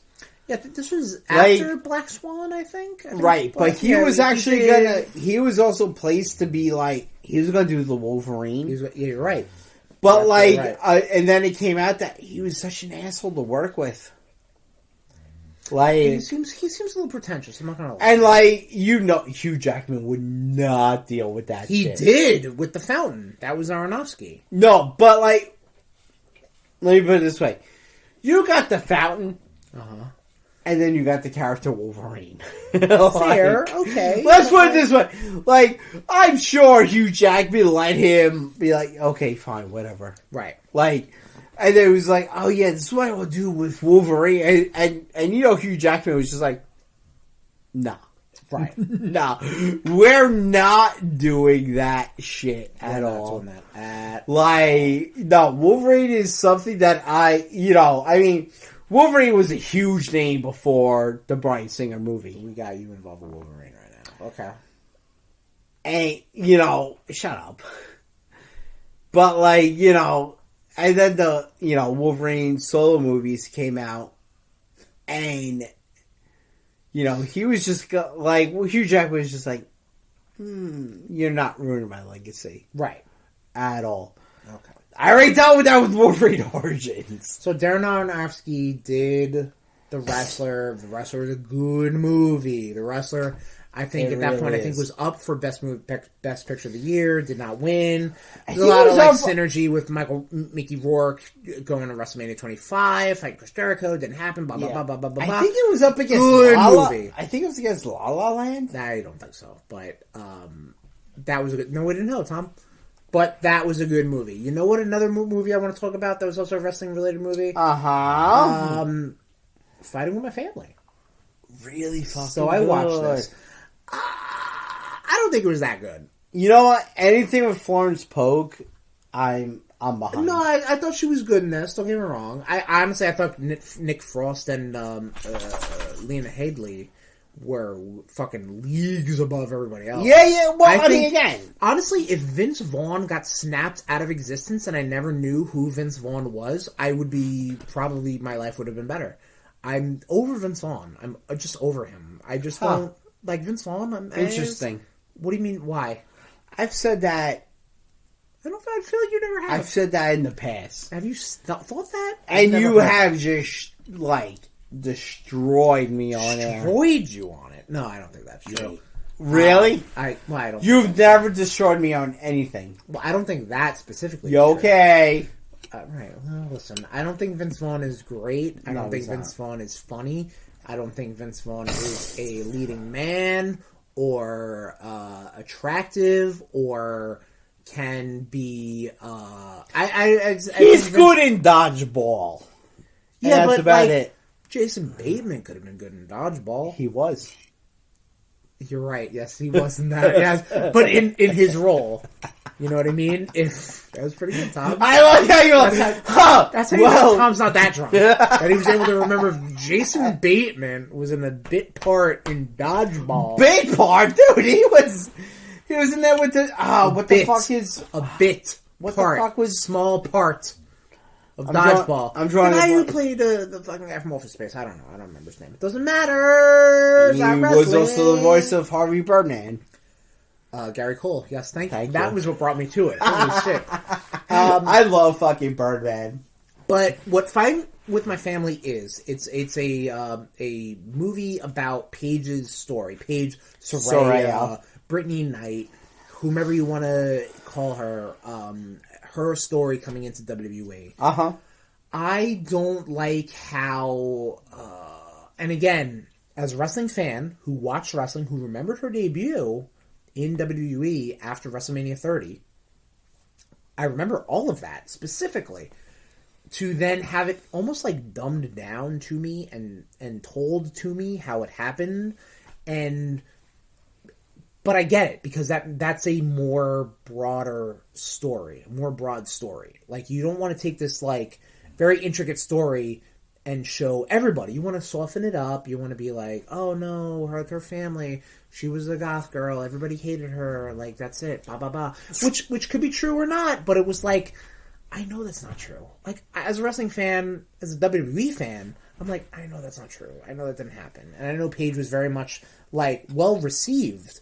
Not like, oh, like, you're weird, you're a pariah, you're this, you're that, you're different, you're blah, blah, blah. Thing is, though, a lot of people did feel that way, though. Yes, but not as many as the movie made it seem. Like, that's what I want to say. Shall we look at the fuckboys thread? No, we don't. That's an anomaly. I'm talking about the WWE Universe brother and them like being like, who is this person? I don't know. Like at that point, FCW turning into NXT definitely gave those superstars, future women's wrestlers, future wrestlers. You want me to pause? Yeah. All right. It gave them the opportunity to become main roster. You know what I mean? Sorry, it's been like 40 minutes. We were on phone calls and getting food. Phone calls, fucking people. All good stuff. People may be coming or not coming. All good stuff. Santa Claus is coming. Okay. I didn't think that. Why don't you take a pause? All right, I'll refresh your drink next time. All right. I mean, if you want to have fucking more bourbon, it's your house. You can have more bourbon. I was just gonna make you, get you an ice cube. Do you realize how censored I just was, Bazinga? You want me to get you a silly straw? You can just dip it in this fucking bourbon. Ooh. A type of movie we're not talking about is like Wrestling with Shadows, or that Bret Hart documentary. Wrestling with Shadows is garbage. You didn't like what didn't you like about it? Was it that documentary style? Was it about the that documentary style and like how Mick Foley was just like, oh, look at me getting the shit kicked out of me by my kid, in front of my kids. Well, I mean, that's not his fault. That's the director's fault. Yeah, I don't know. I didn't like Wrestling with Shadows. Okay. That's just me. But, quick going back, circle and drain, if you will. I dug wrestling with my family. Yes. I think Florence Pogue as Paige was very well casted. I very much agree, and if I didn't know the story that it was trying to tell, I would have liked it better. Okay. That's the thing. Fair. Like, again, the family I liked, the portrayals I liked, Vince Vaughn I could do without again. Here you are again, Vince Vaughn, get out of here. But again, he was WWE producer. He was Bill DeMott, is who he was. I was going to say Kevin Dunn. No, Kevin Dunn doesn't get that nitty gritty. It was probably Bill DeMott. Yeah, I don't know. We've seen some shitty Kevin Dunn camera shots. Kevin Dunn doesn't go to fucking London and hire people. Kevin Dunn's a fat fuck who doesn't do anything. He stays in a fucking office. He's a fucking cunt. Crew. Okay. He's a dumb fucking twat who should just fucking hang himself on Christmas Eve. Wow. Alright, well, it's a shame you won't hear this on Christmas Eve. I touched the screen. I don't know if I fucking... No, you're still good. Cool. But yes, if I didn't know the story of Paige, of Saraya, then I'd like the movie better. If that makes sense. There you go. But speaking of movies that I don't know much about the subject matter, yet still portrayed it very well, The Iron Claw, which just came out from I thought you were going to talk about Legend with John Cena. No, but that's like a collegiate wrestling. Yeah, we don't. That was the joke, you idiot! The line of this episode gets drawn of wrestlers being in movies and collegiate wrestlers. This guy just doesn't get the joke. I got the joke. It wasn't funny. Oh, fuck it. I'll fight you in Amarillo, Texas, daddy. I'll bring a bicycle. I will bring out chainsaw. I'll bring out chainsaw, Johnny. God damn it. Tom, daddy. I thought the Iron Claw was really good. With the whole Von Erich clan. I was telling you this, that the YouTube channel Dave Knows Wrestling does a very good documentary style of specific wrestling eras, And we talked about the Funks.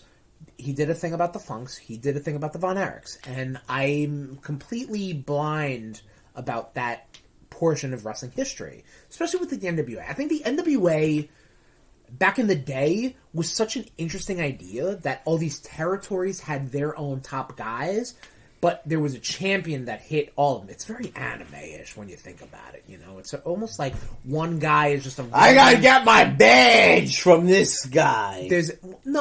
I was saying, like, there's this one, like, champion of everybody, and all these top contenders just kind of going at it, you know? Like, I like that. I think that's pretty cool.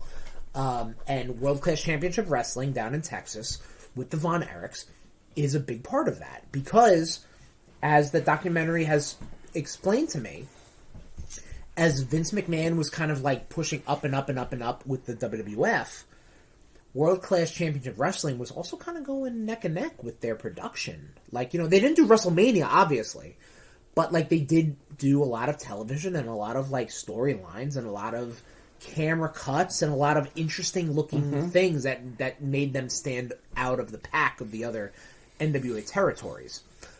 Fritz Von Erich is a fucking cock-sucking dickhead motherfucker. He really who is. pit his children against him because in typical... And even, like, you want to pit his children against each other. Yeah, well, that's what I meant. Against each other. I'm sorry. Just to basically be like, you know... what's the phrase? Steel... Sharpen steel? Like, I get it, but like... He couldn't make that fucking sucks, my guy. He couldn't make it in the big time. I think Fritz Von Erich was a pretty good heel, but like that was it. You know, he was a good heel, but he was never, like he was the guy that you would feed younger talent to. Yeah, no, he was Fritz Von Erich. It's a xenophobic German dude who... He changed his last name. No, but I mean, the character of Fritz Von Erich, that was his name.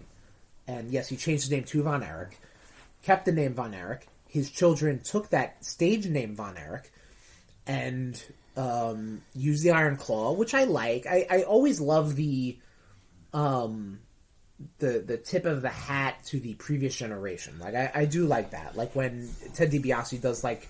He does, like, the $1 Million Dream, but it's like a fucking DDT or some shit. Whatever the fuck it is. Like, I like that. Like, that's what Dream Street is. I'm not saying... It's not a DDT. I know it's not. But he sets him up for $1 Million Dream and then does, like a Crossroads or some shit. You know, like, he does a weird thing, too. No, it's a sleeper, dude. I know what the $1 Million Dream Crossroads is more of a DDT. You're not understanding the words I'm saying right now. No, well, because you're being stupid. I'm saying that he puts his adversary in the $1 Million Dream, but instead of keeping it in the $1 Million Dream, he then, like, does a suplex or does a thing. Look it up! Look it up! It's called Dream Street. Look it up! $1 Million Man? No, he doesn't. No, I'm talking about Ted DiBiase Jr. Oh, okay. You said Ted DiBiase. Well, they both have the same name, so... Well, you just said Ted DiBiase. No, you're wrong, idiot. Well, he's also Ted DiBiase. Bleh! Iron Claw was really good. We, basically starring Zac Efron and Jeremy Allen White as Kevin and Kerry Von Erich. Yes. The Von Erich... Texas Tornado, baby. Stick with Terry Funk impressions. You're gonna I'm surprised there wasn't any Terry Funk in this. I'm not going to be honest. Yeah. There's mention of Dusty. There was a mention of Dusty. Yeah. Right, yeah. Kevin Von Erich. Kevin Von Erich. You sound like a fucking retard. Ric Flair. Big Ric fucking... Flair. Oh my god, Ric Flair. Oh. Yeah, can we just say that right now? We both... the worst fucking that thing. Should be a tootie. That should... We're going to put that as a tootie. That's a tootie. That is a tootie. This dog just did a tootie. That is a tootie. The dude who played fucking Ric Flair was fucking garbage. Was not Ric Flair. Like, I mean, the Harley Race impersonator. Well, all the Von Erichs, I feel like, did a good job. Absolutely. The guy who did Harley Race did a good job. Absolutely. The stand-ins for the Fabulous Freebirds did a good job. Yep. Bruiser Brody did a good job. Brody. I mean, The Gino guy who Hernandez, did who I don't Ric even know Flair was not garbage. good. Like, we could have done better jobs. Oh, absolutely. And we have. We could, yes. On air. We probably should. Ooh. Should we look up a quick Ric Flair promo? I think we should. I'm going to look up a quick Ric Flair promo. Alright, well, I'm a hit fan. pause while you do that. Do you want me to pause? Yeah, hit pause. Uh-huh. Alright, this is a promo from January 19th, 1992. I'm assuming this is when he won from the Royal Rumble 1992. Ric Flair wins the WWF Championship. So, this is going to probably take a little bit. I got to warm up to it, but we're going to go for it. Let me just say, after video, okay, I'm sorry. I thought this was subtext. Take 2. Let me just say, after video distorting the belt that proclaimed me the real world's champion, I'm going to tell you all, with a tear in my eye, this is the greatest moment in my life. When you walk around the world and tell everybody that you're number one. The only way you get to stay number one is to be number one. And this is the only title in wrestling world that makes you number one. When you are the king of the WWF, you rule the world. Think about it like that. Mr. Perfect. The Brain. Woo! Woo! There you go. That's the 1992 promo from Ric Flair. That is my audition tape to American 24. Next time you do the Iron Claw sequel, about the Fabulous Freebirds, about the Hart family, there's my my audition tape for as Ric Flair. I'm waiting for that fucking jobber, Tony Schiavone. Oh, here we go. All right, so Tom's gonna. What are you gonna do? Just. This is the YouTube. This isn't Tom. Absolutely. What you look up? The actual quote? Yeah, I said. Whoa, wait! I didn't know that's what you wanted. That's what I said. Are you gonna do? I said. Classic, I didn't listen. I googled Ric Flair, classic Ric Flair promo script. Anyway, it's needless to say, this guy fucking sucked at his job, and his job was to do Ric Flair, and it was god awful. It really was like Ric Flair styling. You know what, Tom? I'm gonna send this link to you right now. It's a whole bunch of Ric Flair quotes. I'm gonna send this to you right now. All right, and I hope you deliver the goods, brother. The fucking 10. You know what, Tom? Real quick, pause. The NWA World's Heavyweight Championship belt. It's a pretty good looking belt. It's a very classic looking belt. It's the big gold belt, right? No, not sorry. the big gold. Yeah. The 10 pounds. Right. That's a pretty good looking belt. Yeah. Like it's like odd enough and unique enough that it's like, that's pretty good. You know what I mean? You ready to go? Oh. Tom's getting the cadence going. I'm getting in character. In character? Alright, just think. You got married 7 times. You're not paying for 6 of your 7 alimonies. Mm-hmm. Alright? You ready to go? You're styling, profiling, Space Mountain, oldest ride, longest line. And go. It's so hard for me to sit back here in this studio looking at a guy out here hollering my name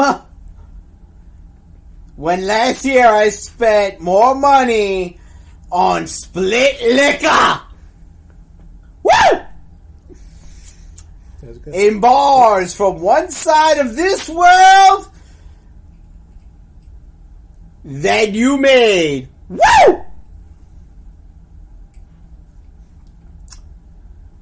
You're talking to the Rolex wearing, diamond ring wearing, kiss stealing, woo! Wheeling, dealing, limousine and riding, jet flying son of a gun! And I'm having a hard time holding these alligators down. Woo!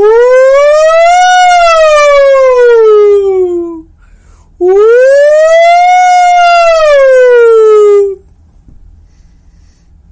Look at those levels, baby. Oh my god.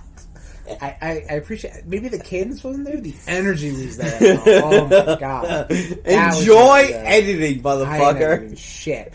We like the Iron Claw. It's going to be nominated for Rudy. Oh, absolutely. I mean, Zac Efron alone. Dude, you fucking crushed it, bro. Fucking crushed it. A very surprising movie, even for people who are fans of professional wrestling. Very surprising, good movie. For that. You know what I'm saying, brother? It was such a good movie. Right. It really was. I mean, except for, the father was such a cunt. Well, I mean, Fritz von Erich is a goddamn cocksucking dickhead motherfucker. I hope burns in hell because he basically pit his hope he's fucking dead right now. He pit his children against each other, and he like shoved them into death. I mean, the whole point of the movie, and I think the movie was just so very well done. The Iron Claw is a good title. It's a shame that the pre-production title was already taken by the DCEU. What was the Suicide Squad? Really? No. Oh. God damn it! That would have been a better joke if you realized right off the bat, but it wasn't. Fuck. Would have been better if you got with a better pre-production name. I mean, it wasn't though. It wasn't called. Hey, you're an idiot. Okay, I'm an idiot. Anyway, we liked it. We loved it. Wrestling. I think so. Wrestling's here to stay, everybody. All right? It is. Sorry to say it. Wrestling ain't going nowhere. Wrestling ain't going nowhere. Let's fucking wrap this episode up. I'm not going to end on this note because we still have the giving of the gifts. The giving of the gifts. So, you ready to give the gifts, Tommy? I'm ready to fucking give you all of my gifts. All right. I don't know why I had to say it that way. I'm gonna fuck you in the ass. In the ass. In the ass. Woo! In the ass. Why are you don't piss on the couch? No, they're just licking their asses. Okay. Does that make it better? Yeah. It doesn't. Yeah, it is. Alright, cool. Alright, who wants to go first? You're gonna go first. I'm gonna go first. Yeah. Nope, sit down. I want to drop this on your dick. No, please don't. Yup. Very...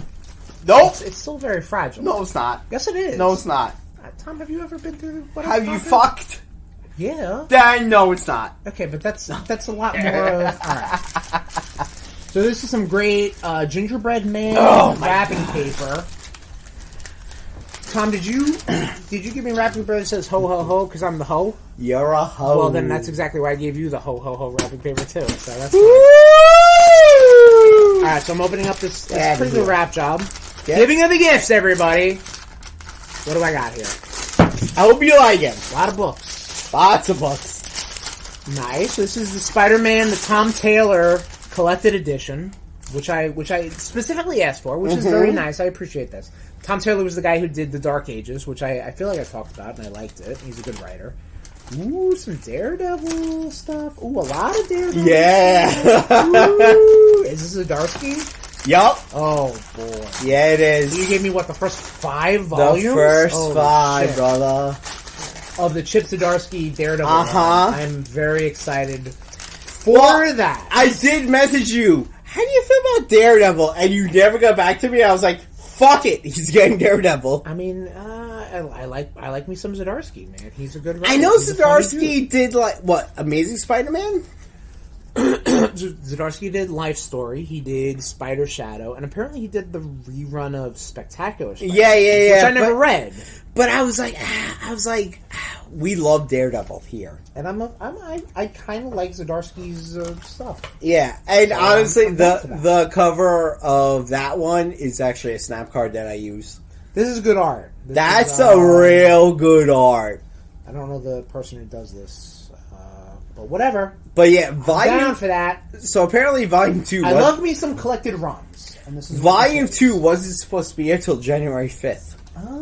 Oh, so this would have been like 1 and 3 and 5 and they came early. All right. And I know, like I usually do, but it's fine. And I know Spider-Man, you want it, so yes. All right. Well, before you unwrap, here's John Wick 4. Okay. Because, again, that's not part of your gifts, but whatever. And this is something else we have to look forward to for 2024. Ooh. This is your copy of Midnight Suns for PlayStation 5. Boy. Which we got for cheap. Okay. So there'll be a RudeBoyz game club on that. Yup. Maybe But around, that's not your gift. Maybe around Rootober. I was thinking that too, but I kind of want to play this game. Jedi Survivors are going to take me a long time, so give me time. 10 months? Alright, maybe. Chris. Alright, so you open this up, and I'm going to explain what we got going on here. Alright. Whoa, wait. Oh, man, I should have got my knife. No, it's all scotch tape. You can rip it. Good. Alright, so it's a cardboard box he's got right now. Oh, it's falling on my nuts. Give me the weapon. Alright. Let's see. What do we got?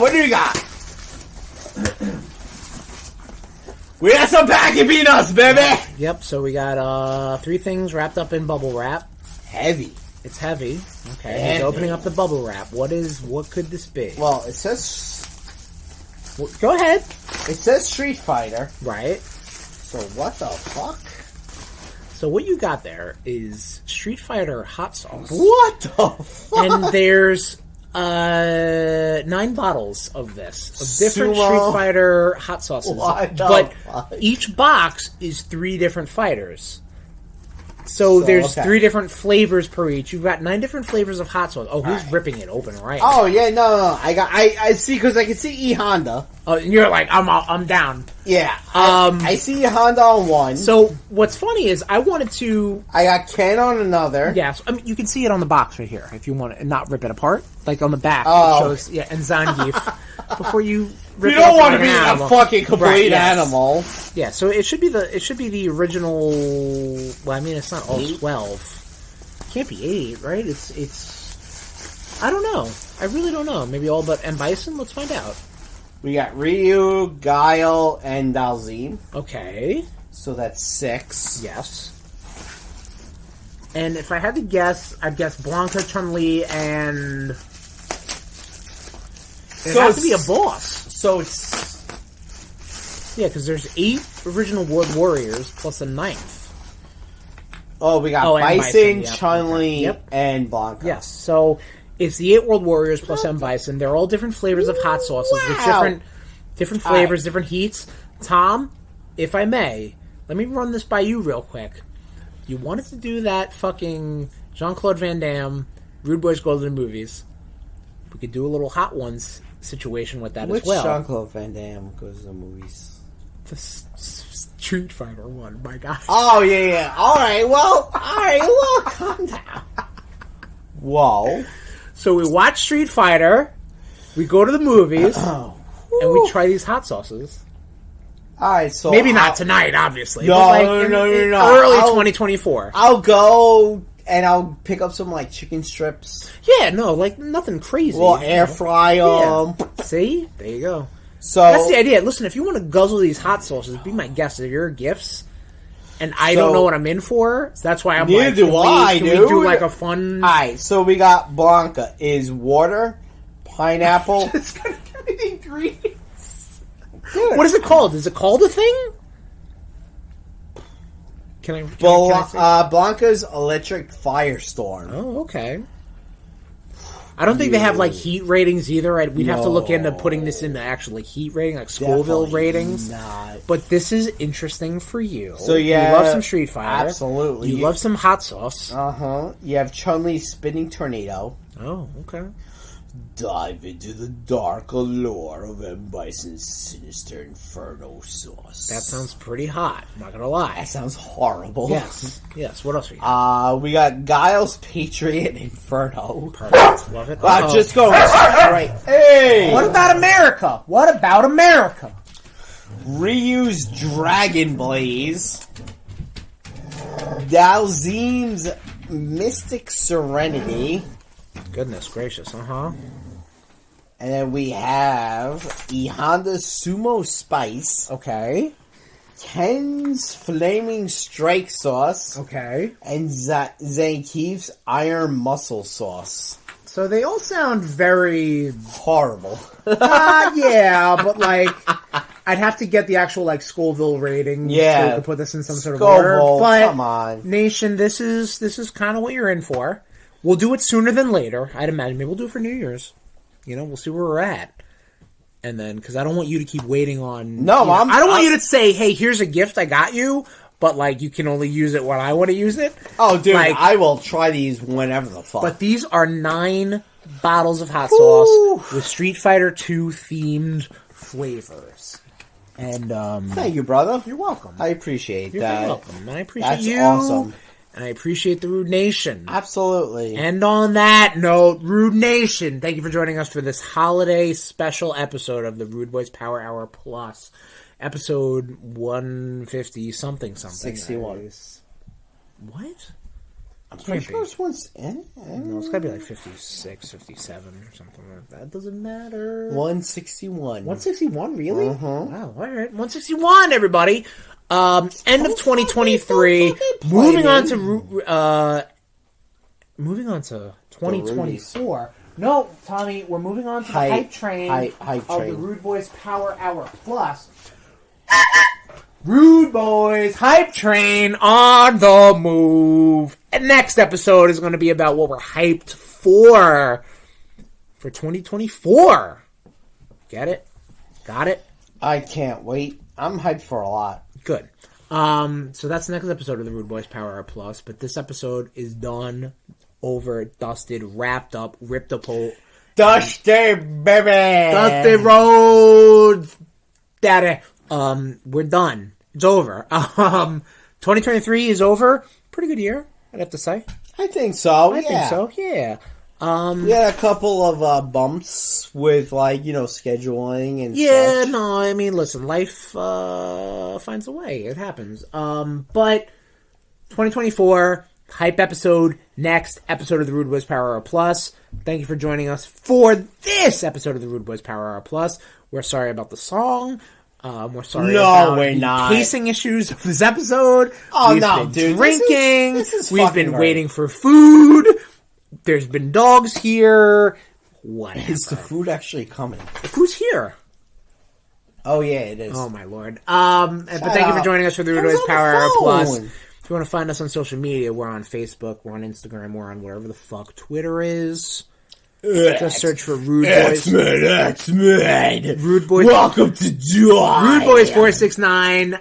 You can find our link tree, which is linktr.ee /RudeBoyz. That gets all of our social media platforms. RudeBoyz!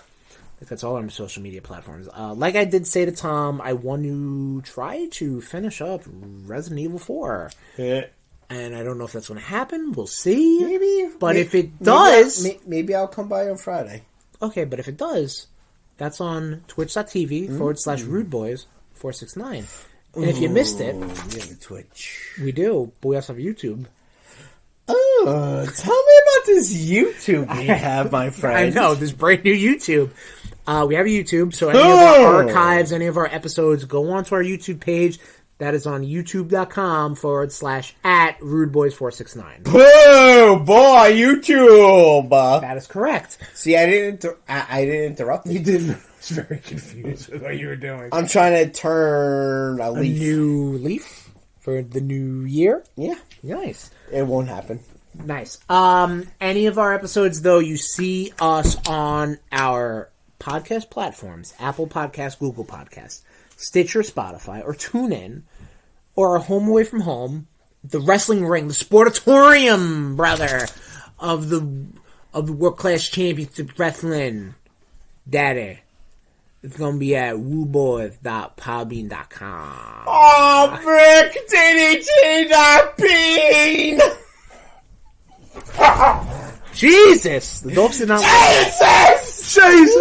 If you want to hit me up on social media, I'm at Tesherms, TEH_SHERMS. Tommy? I had Tommy _Cash. There you go. And that's Cash with a K. That'll do it, Nation. Thank you for joining us for 2023. Another calendar year in the books. Rip that fucking calendar off the wall. It's time for 2024 with the hype episode of the RudeBoyz Power Hour Plus. Woo! This has been a presentation of the Rude Boys Podcast Network. Oops.